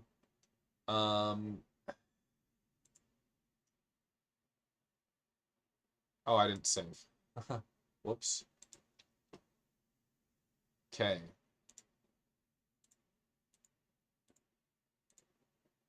All right, so now this one. Instance of array did not understand at. Okay, so this is where I have at y in handle spot. So let's go to handle spot.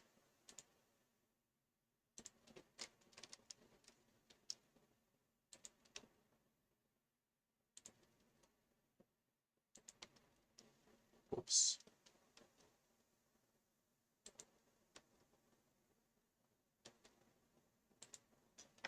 I actually sort of hate this editor. I think it would take a while for me to get used to it. Okay, so then this one as well.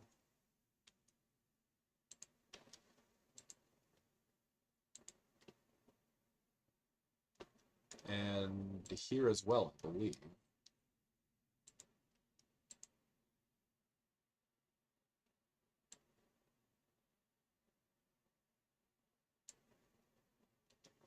Okay, can I save? Okay, so let's try. Green, green, green, green. Nope, nope. Subscript out of bounds.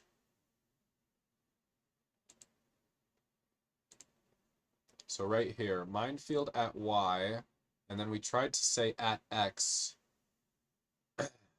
but X was too big. Oh, let's see. So an array, 3 items. X is 4. So yeah, that's for sure out of bounds. And I was supposed to be checking this, right? So where are we at here?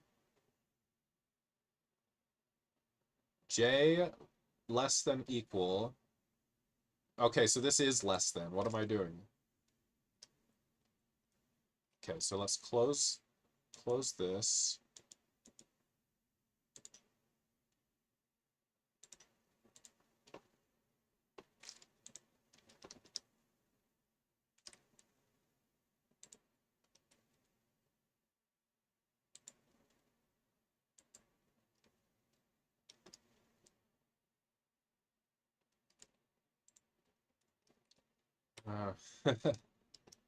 I wish I were happier with this editor. Okay.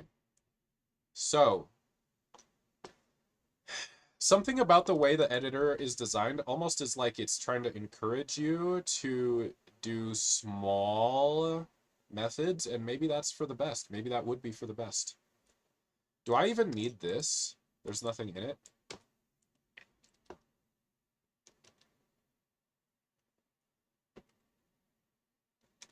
And that's nothing. Okay. So it's still saying it uses to do instead of do, with do, or times repeat. I'll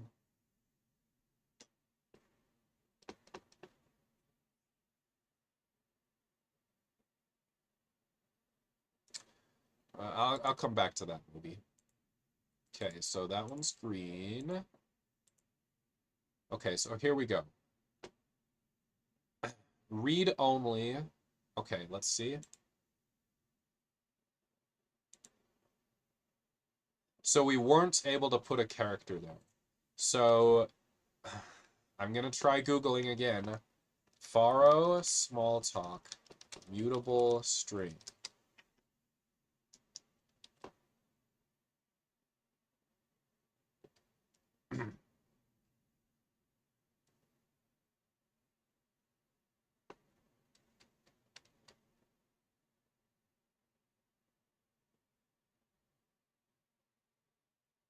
Oh, we copy? Okay, so if we copy, then that's good.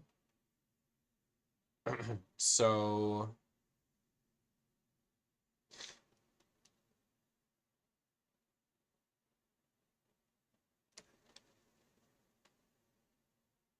huh. Okay, so if we copy it, then we're good, I guess.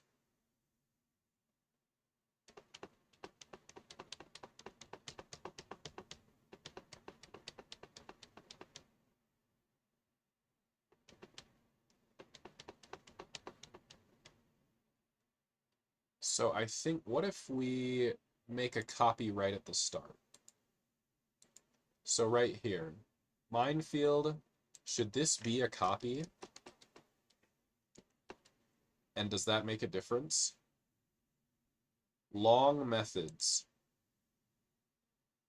Okay. I do think I should break it up in some way. I haven't quite decided how yet. I've got some ideas maybe.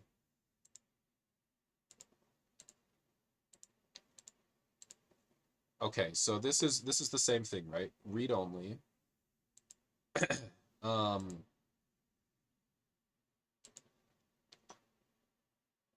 so it's when we handle the spot that we want to do something.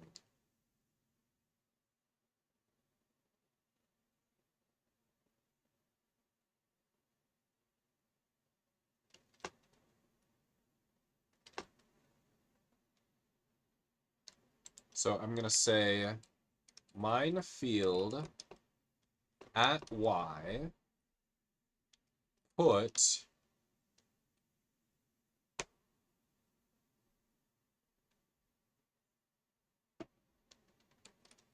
copy right there.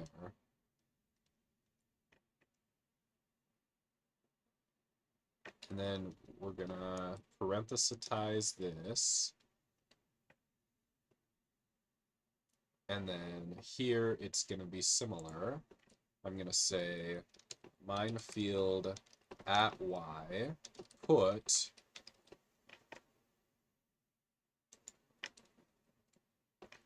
and then here this is going to be copy right here.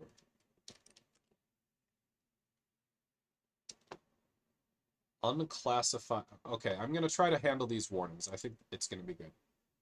Okay, green, green, green, green. Okay, still read only. I think I might be getting closer. Okay, so it's right here. Read only, hence its field 1 cannot be modified with $I. Okay. And what did they do when they copied?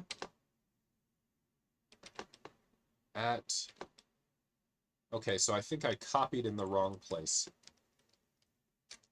Yeah, that would make more sense. Okay, so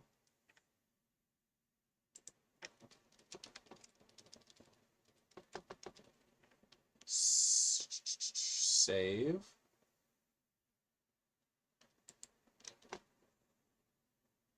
Okay, so now let me close to the right. All right, so now if I look here, do I have the copies where I think they should be? Yeah. Okay, let's try the test again. Green, green, green, green. Ah, okay. Instances of character are not indexable. All right, so that's here. You know what? This is starting to grow on me. Now that stuff is actually like happening and working. Instances of character are not indexable. Okay.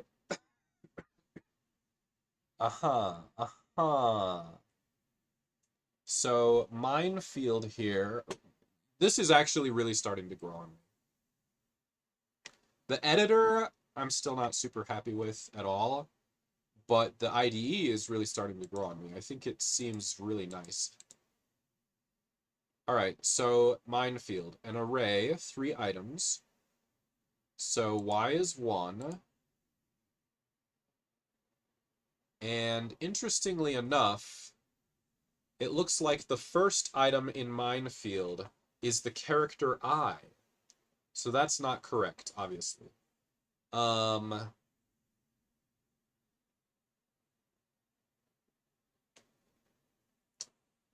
How did I end up with the character I as the first item in? Oh, that was supposed to be $1, first of all.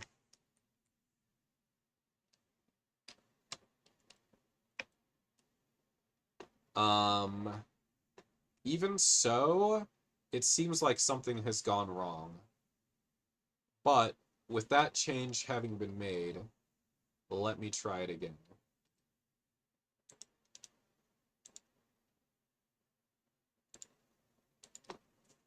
That was definitely supposed to be $1.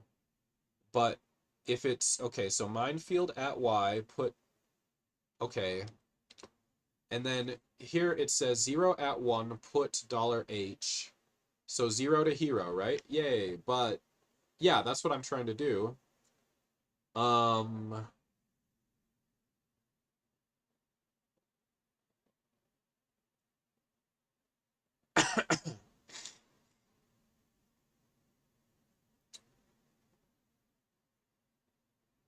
It seems like it didn't work though. So let me hit it again. Green, green, green, green. Okay, so instances of this are not indexable. Instances of character are not indexable. So that's here. So I have a character there. It's not intended to be a character. It's intended to be a string with a 1 in it somewhere. So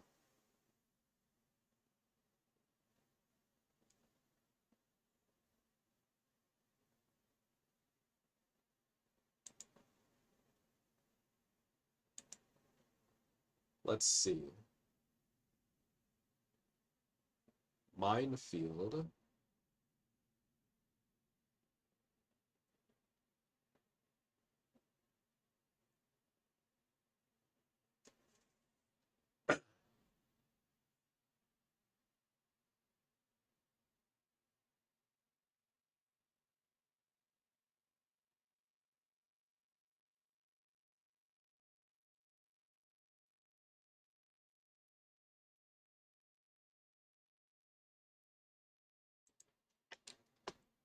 Uh-oh.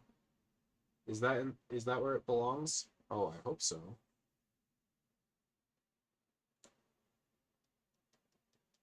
It doesn't look like that's where it belongs at all. Okay, so it looks like I need one more set of parentheses here. Let's try it.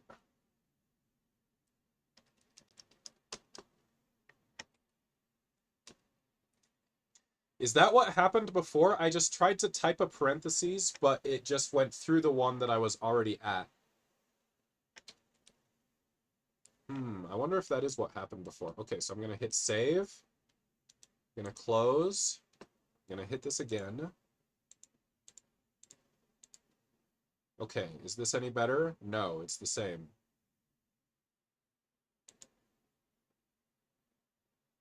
Uh...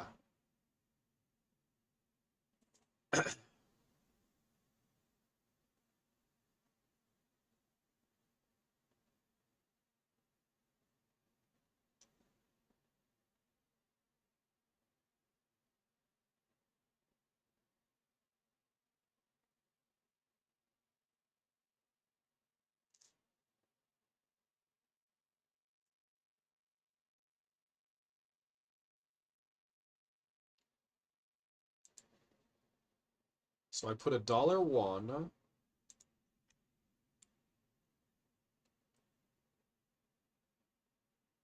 Minefield at Y. Put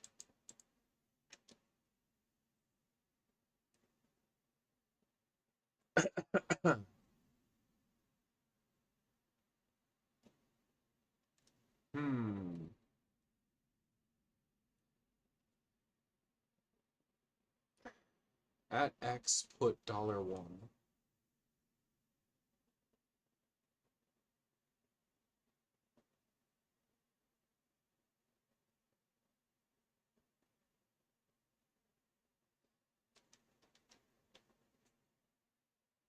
So I think the question is this put message, what does it answer? Does it answer what was put in there?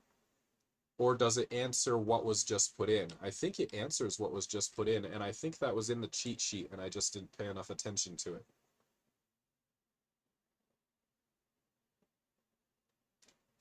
No. This is what was put in.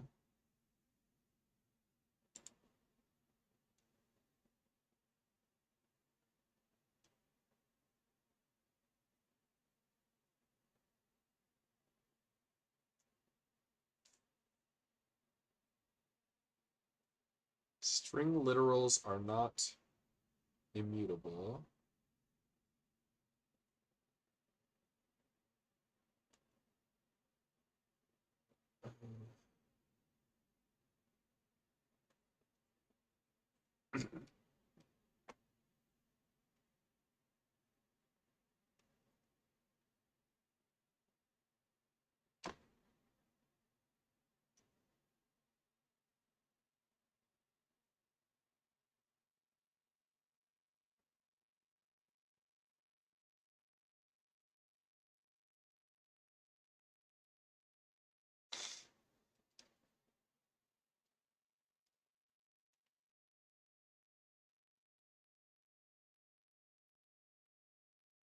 Okay, interesting. So here they did put and then they did yourself at the end.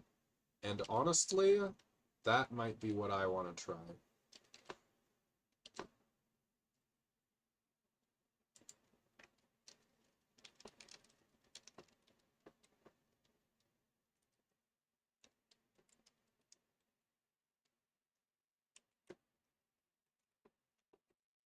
I don't I don't know if that should make any difference, but I'll give it a shot. I'll give it a shot. Oh, it turned green. Interesting. All right, so now this one.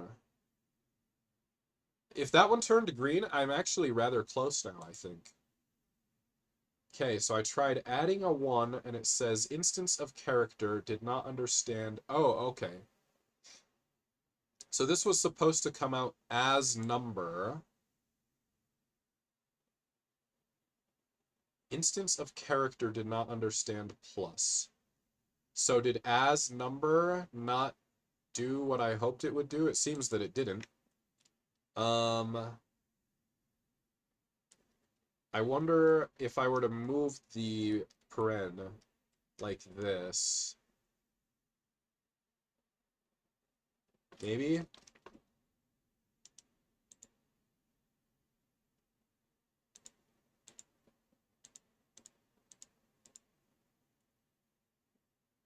Instance of character did not understand as number. Okay.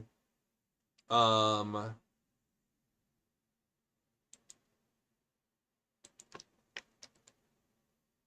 so I think the IntelliSense can give me a hint.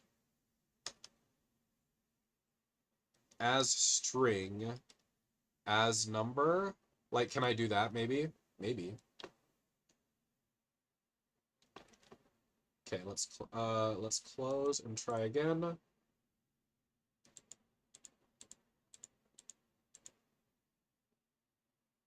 Reading a number failed. A digit between 0 and 9 expected. Okay, okay, so what actually was it this time?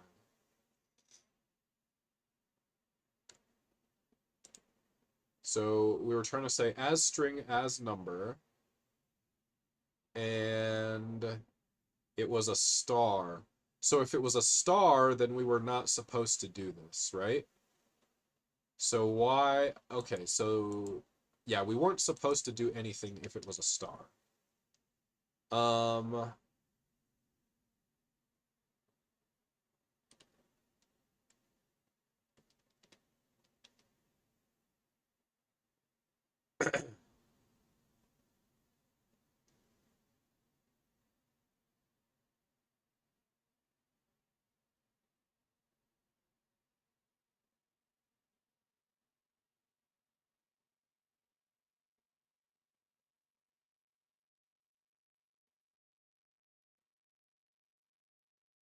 wait a minute. It's not a star, is it? It says 2, 2, so that should actually be a space. But here, I don't think it came out as space. But I thought it did before. So, whoops.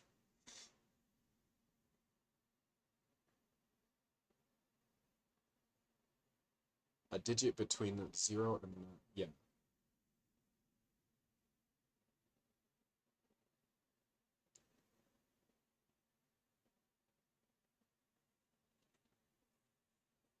Okay, so at this point, to make this easier on myself, I think I need temp variables.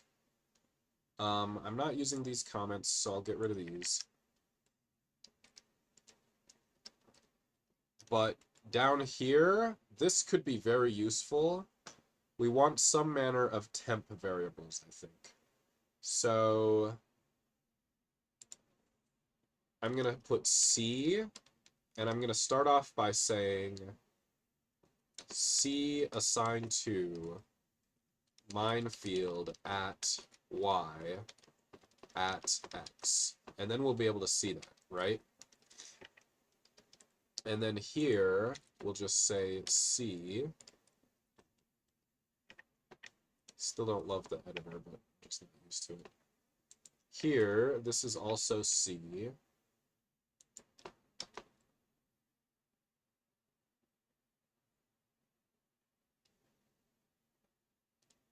this is also C here.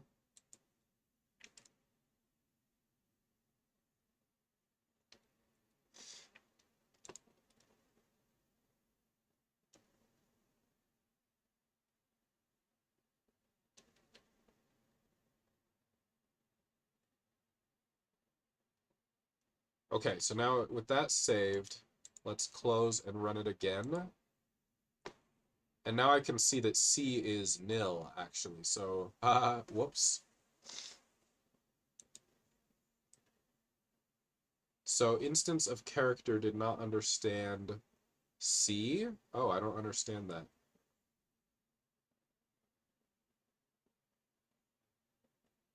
Oh, I need a dot in here, don't I? I think I do.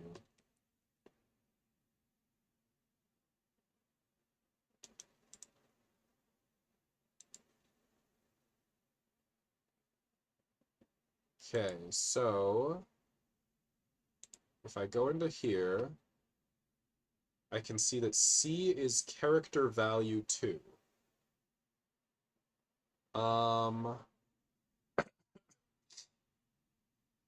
Character value 2 seems weird. Why does it say character value 2?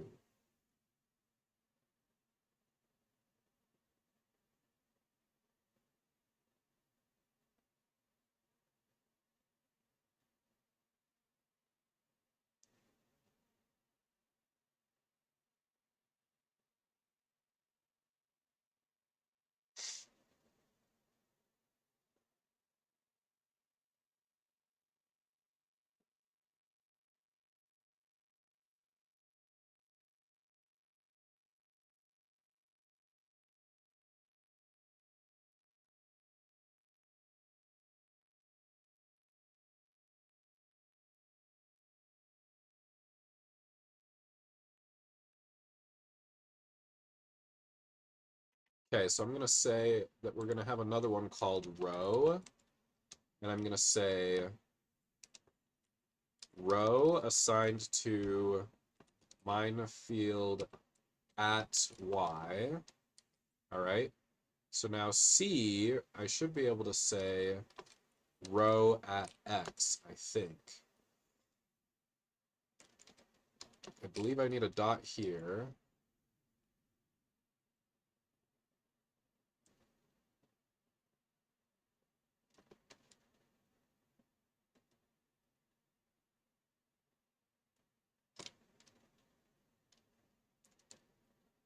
And then this can totally be a row copy, I believe. Row copy at x.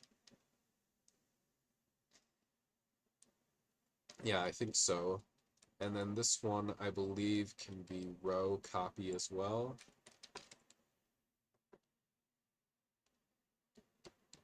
Okay, save.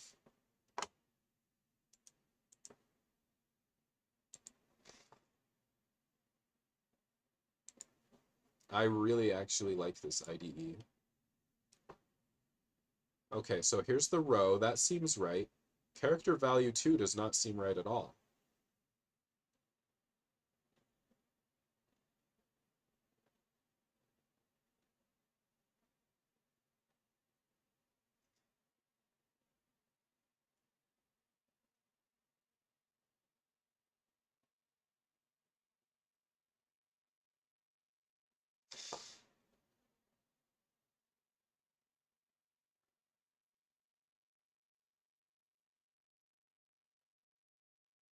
Character value 2. I don't quite get that.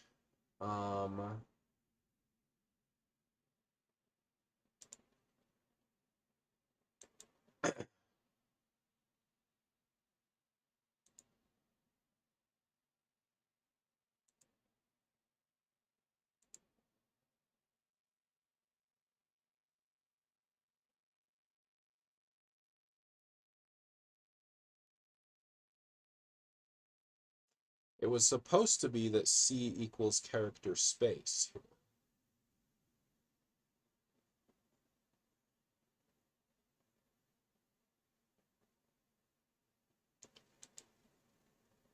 Okay, so I'm going to put another one. It's going to be is space. I don't know what it did there. And then I'm going to say is space assigned to C equals character space. Save. And then here, this is going to say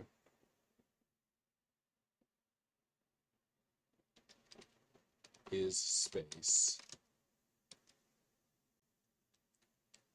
And then I'm going to have another one is star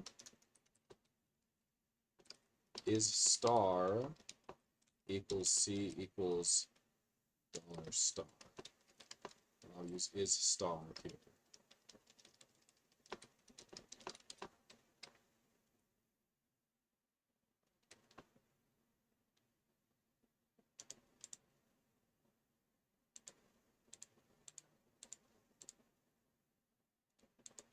Okay.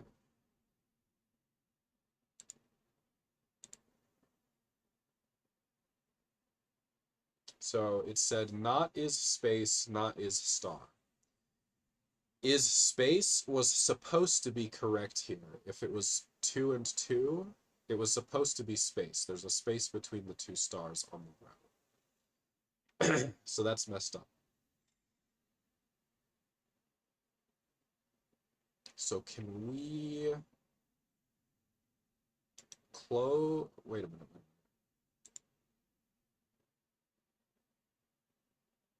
Okay, so let's close. Can we debug this one? Yeah, right here. Okay, so here we go. We're at the breakpoint. We passed in annotate minefield. All right, so let's go into, and yeah, let's go into. Okay, let's go through, I guess. Okay, so now we should be in this block. I guess we got to go into. Oh, wait, into? Yeah, here we go. All right, we can go through that probably. Into.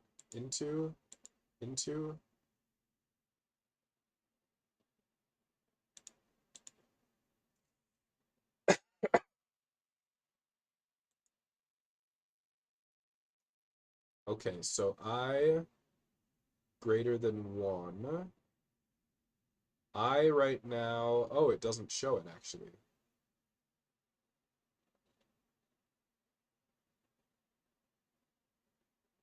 Through. Oh, interesting. So I'm a little disappointed that it doesn't show I and J. So these are block closure variables. And it seems like it should show them down here, but whatever.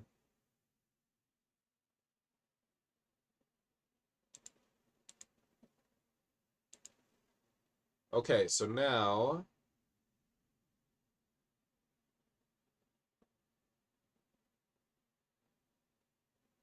we're going to go through, and into. Okay, so here we are. So I've got a row. The row is nil right now. So let's go through. Y is 1.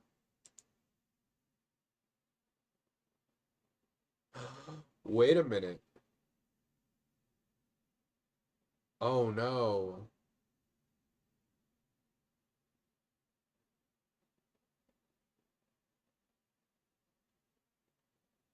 Okay, so in this case, I have 3 stars being shown. So we should expect not to do anything. Into. So now the row below. Oh, I'm nervous. Hey, now it shows the I and the J, I guess. Interesting. Okay, so now Y is 2 and X is 1. So we're going to go into, it should be a star again. So I assigned row. And now C should end up being a star. Let's take a look. Yeah, there it is. $star. Great. So is space should come out as false. And then is star should come out as true. Good.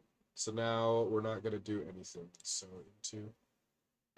Okay, so next,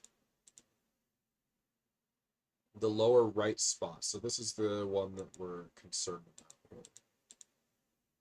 So into... So now the row comes out as star space star. So x is 2, so what's going to happen? C is assigned to character space. Great. Is space comes out as true. All right, sure. Is star comes out as false. So now we are going to try to, I guess, row copy and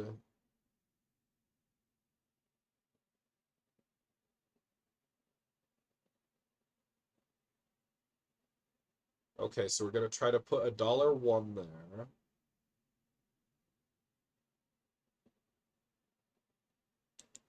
And that should, I believe, mutate the minefield at this point. I want to say yes. Yes, okay, so there's the 1. All right, so far so good.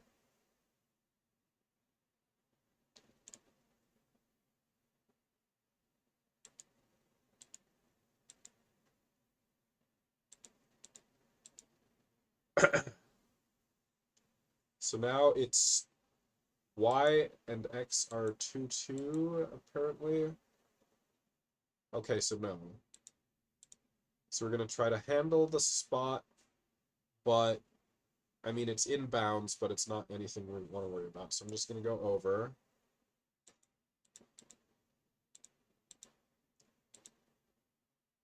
So now x is 3. Yeah, not worrying about it. Let's go over.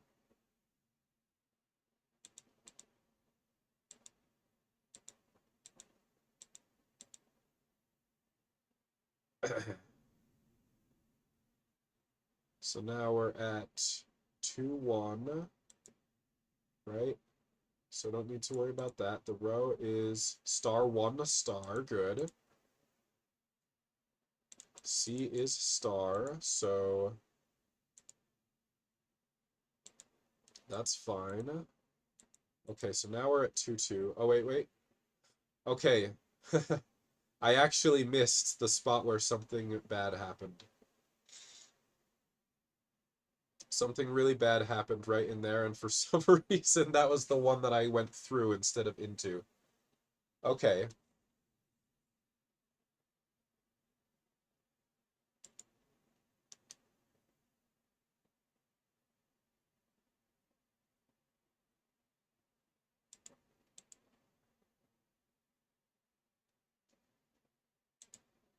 Where do I set breakpoint? Is it here?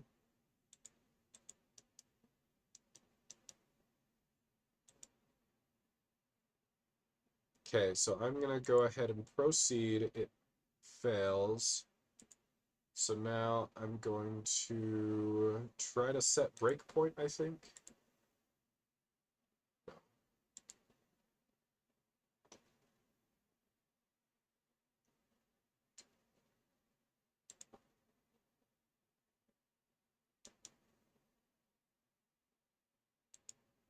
Where's set breakpoint? Breakpoints.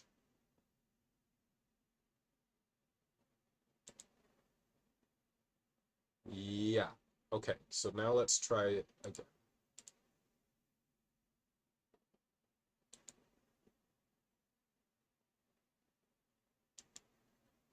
So I'm going to go debug. All right, so this time I'm going to go proceed and then hopefully hit that breakpoint. Okay, so here it is. All right, now. So let's go into. All right, so this is before we've done anything. So It is a star, I believe, right? So we should say is star true? Yeah, and then not do anything else. So let's proceed. Okay, so here we are again.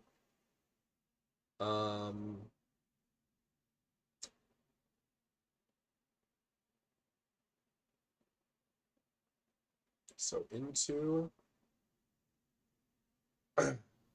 looks like this is the wrong spot.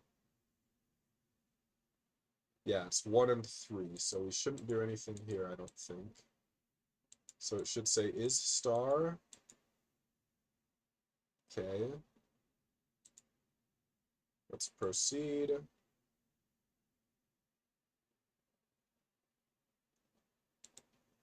So I was at the wrong spot. Okay, let me place another breakpoint.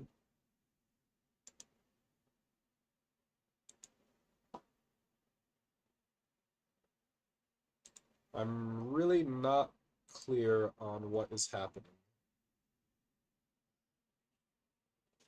We're gonna find out though. Looks like it should be, I think, this one.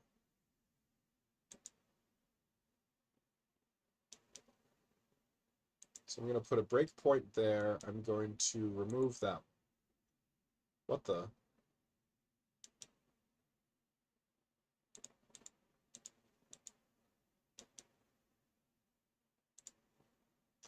Oh, interesting. It's wherever the cursor is. That to me is actually a little bit weird, but I guess you could get used to it. So, let's debug here again. Okay, so I'm going to go proceed. Okay, so here's my breakpoint. I'm going to go into...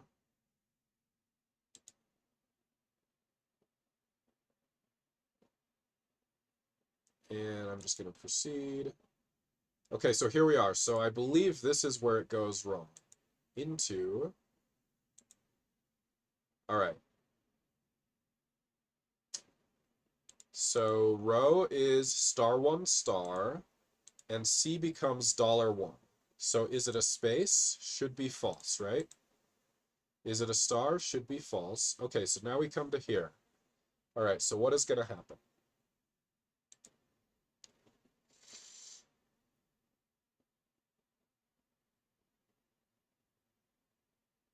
Stack top is $1, and now it's 1, and now it is 2. Great, love it. Uh-oh. If I do 2 as character, it's going to be wrong, isn't it? Okay, well now I know. So as character is the wrong method. Okay, so let's stop.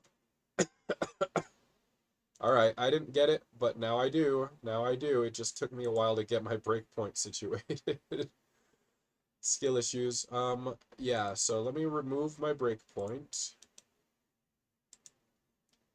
So now here, we do not want as character. What do we want?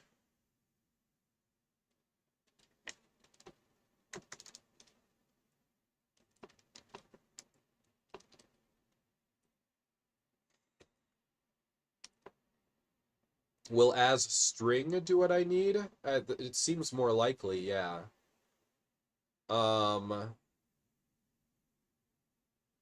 then I believe we need to go @1.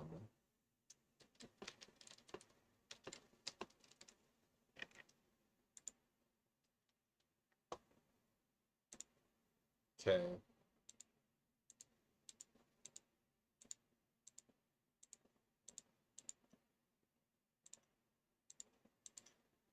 Okay, so they're all green. Let's refactor. This has been interesting. It's been a while since I used to use IntelliJ all the time at work when I worked in IT, and it was great. And it's been a while since I did much with a nice IDE. Now, this is no IntelliJ by any means, but it reminds me of some of the things that I liked so much about IntelliJ when I used it all the time. Anyway, so what is this? Unclassified methods. All methods should be put into a protocol method category for better readability. So if I Google this message, am I going to get more information? Let's find out.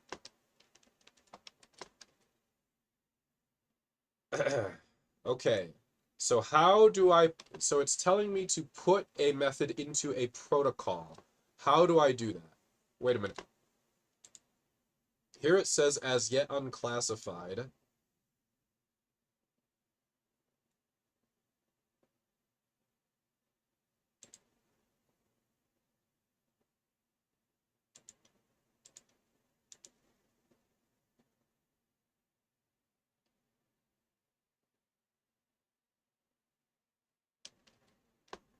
Faro style guidelines. All methods should be put into a protocol method category that is equivalent to the one of the superclass, which is a small talk style convention.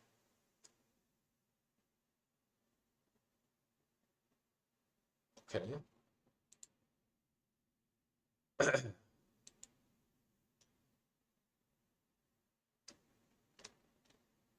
How do I put the method into a category? Is this one in a category? I don't think so. I don't want to ban the rule. I want to put it into a category. I just don't know how.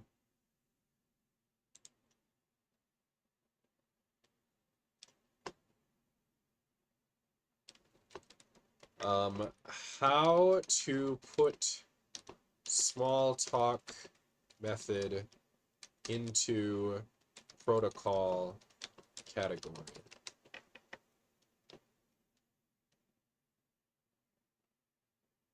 Let's take a look.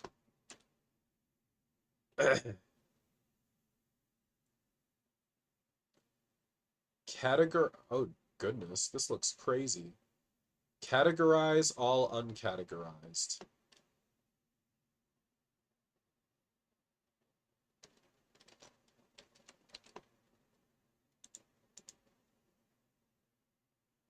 Classify methods, is that it? New protocol name.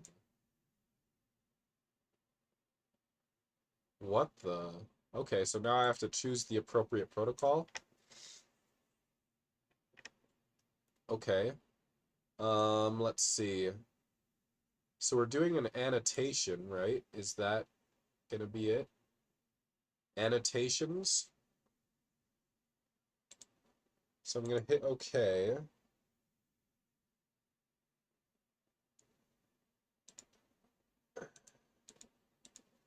So this is the one that really belongs to annotations.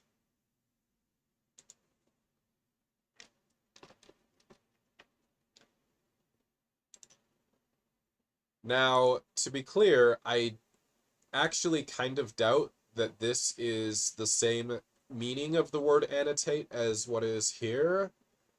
I'm just gonna go with it for now.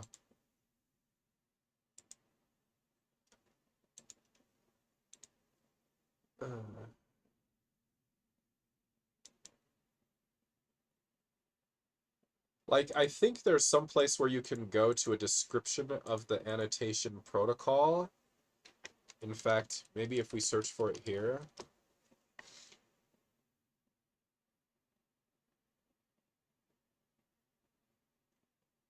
But truthfully, I'm gonna move on actually.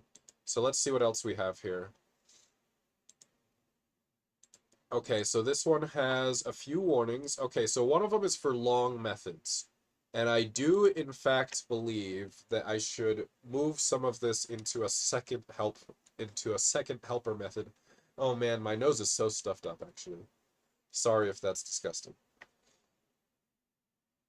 And then I don't know about do, with do, or times repeat. What if I just say it starts with 1, so what if it's just do? And then what if this one is just do? And then what if I save?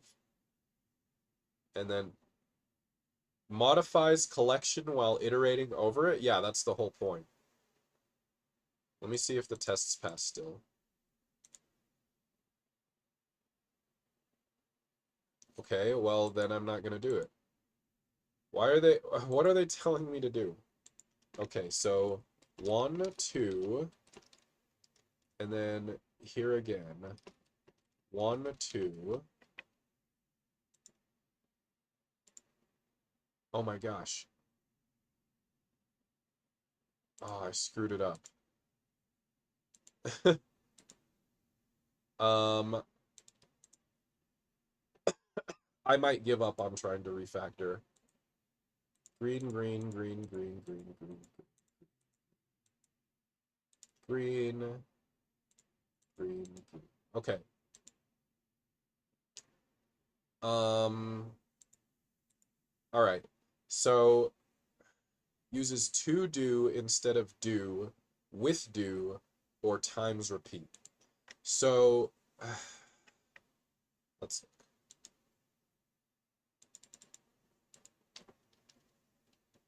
let's Google this.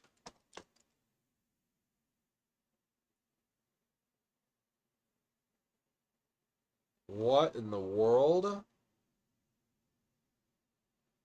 Uh, let's try Bing.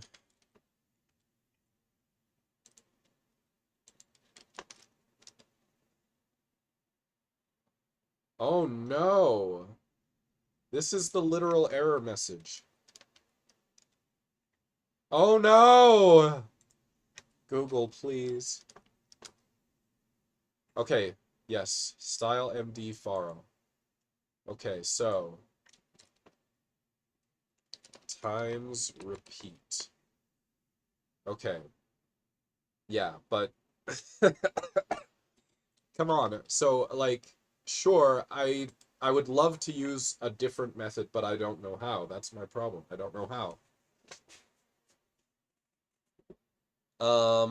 Okay, let's see. 1, 2, minefield size, do. All right, so small talk, do.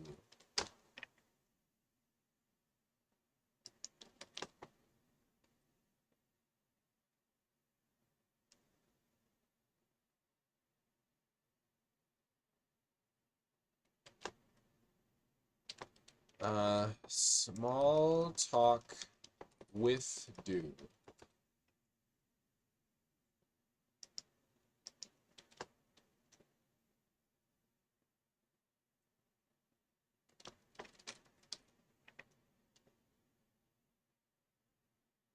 Oh my gosh. I am struggling to cut. This is my biggest problem. This is one of my biggest problems with it, is that I'm struggling to find any information online about any of this. Okay. Help browser. Tutorial.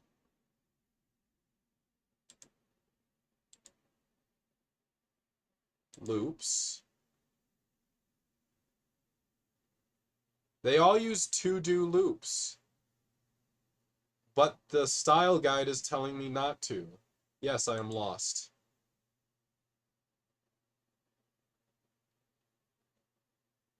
Um,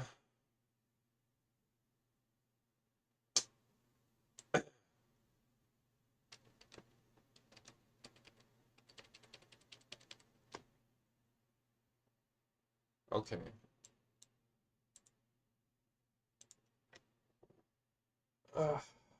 Do with do or times repeat. I don't think that's going to work. I don't think any of those are going to work. I think I need to do. All right, let me just try long methods. Okay, so can I make it shorter?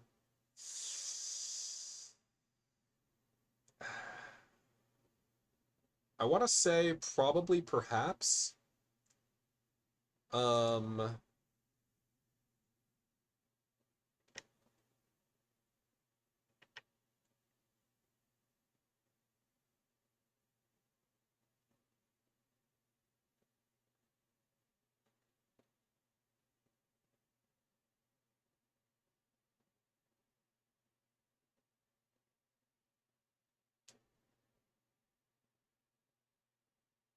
Yeah, I can move them into separate methods probably. That's gonna make it a lot more convoluted the way I'm thinking of it. So I'm just gonna run the tests again, and if they're green, I'm gonna submit.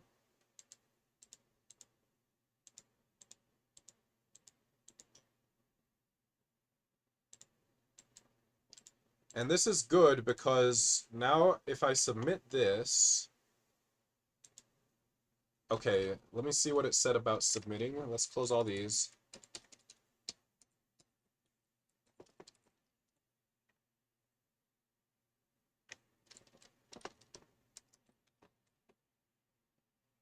Okay.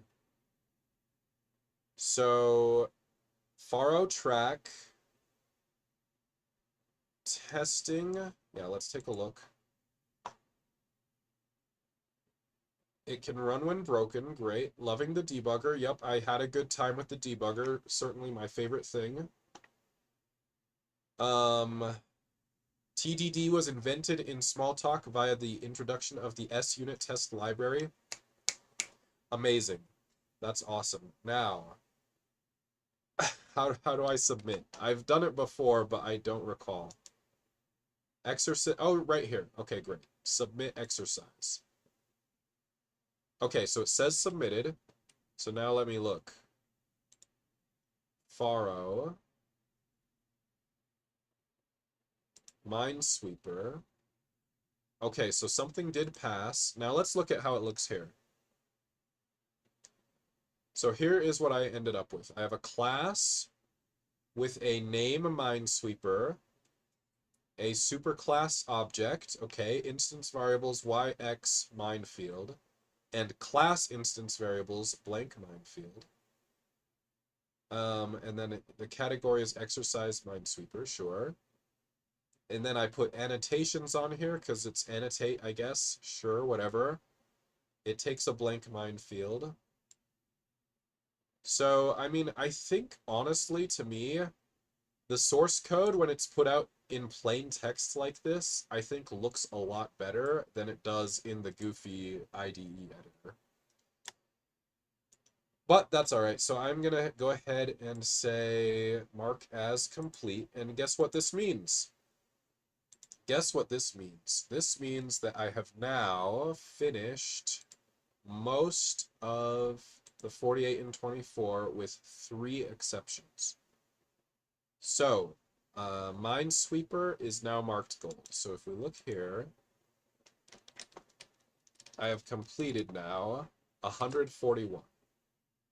So, I don't want to attempt Zebra Puzzle today. I want to go on to the Discord that they have and try asking for some manner of advice. So first of all, let me look at what I posted here. So I posted, I'm going to review this. I said the plan for today, okay. And if I get to that point, that is the point that I am at right now. So there will be 3 days left in the year. So let's take a look at that real quick.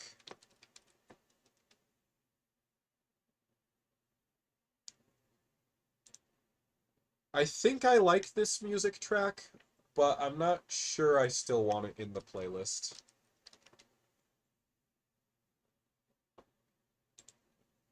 I think I do. Anyway, so here it is. So 3 assignments left. The 3 zebra puzzles, right? Okay. So there are 3 days left in the year, and there are 3 assignments left. So 1 for each day. That's good. So I said I will reach out on the Exorcism Discord for tips on how to complete it. Okay, so let's take a look. Okay, so here's their Discord. And let's go to get help. Wow, 151. Wow. Okay, so first of all, let's search. Maybe, I'm sure people have asked about this before. So, apparently there's only one. In fact, can I just search this whole Discord for zebra?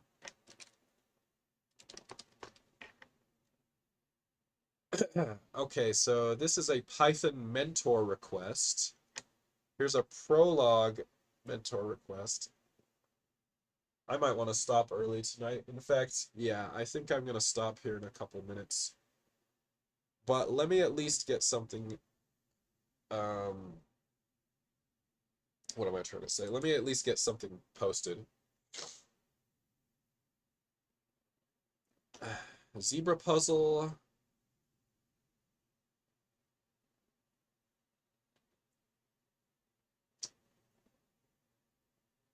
Uh,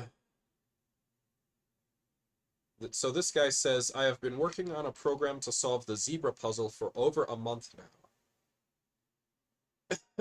Well, I don't have a month left to work on it. I think this is a video.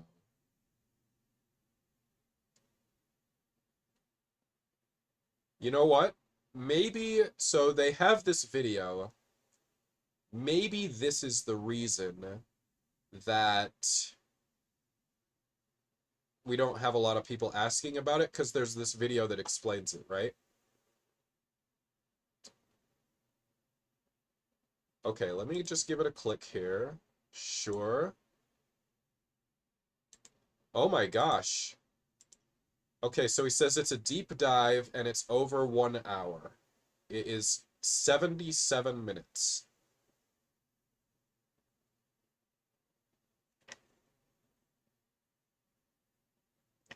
Beeb, thanks for chatting, Beeb. How is it going?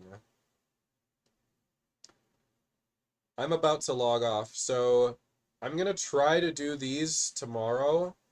And if I do them, then I'm gonna be finished with this whole year-long challenge, which I started 2 months ago. It's supposed to be a year-long challenge, but I didn't know about it till 2 months ago. And I've spent an embarrassing amount of time on it. But now the end is in sight, because this is the only one left. Now, I don't know how to do this one, but on YouTube, there is a 77-minute video. He says it's a deep dive. Where's the transcript?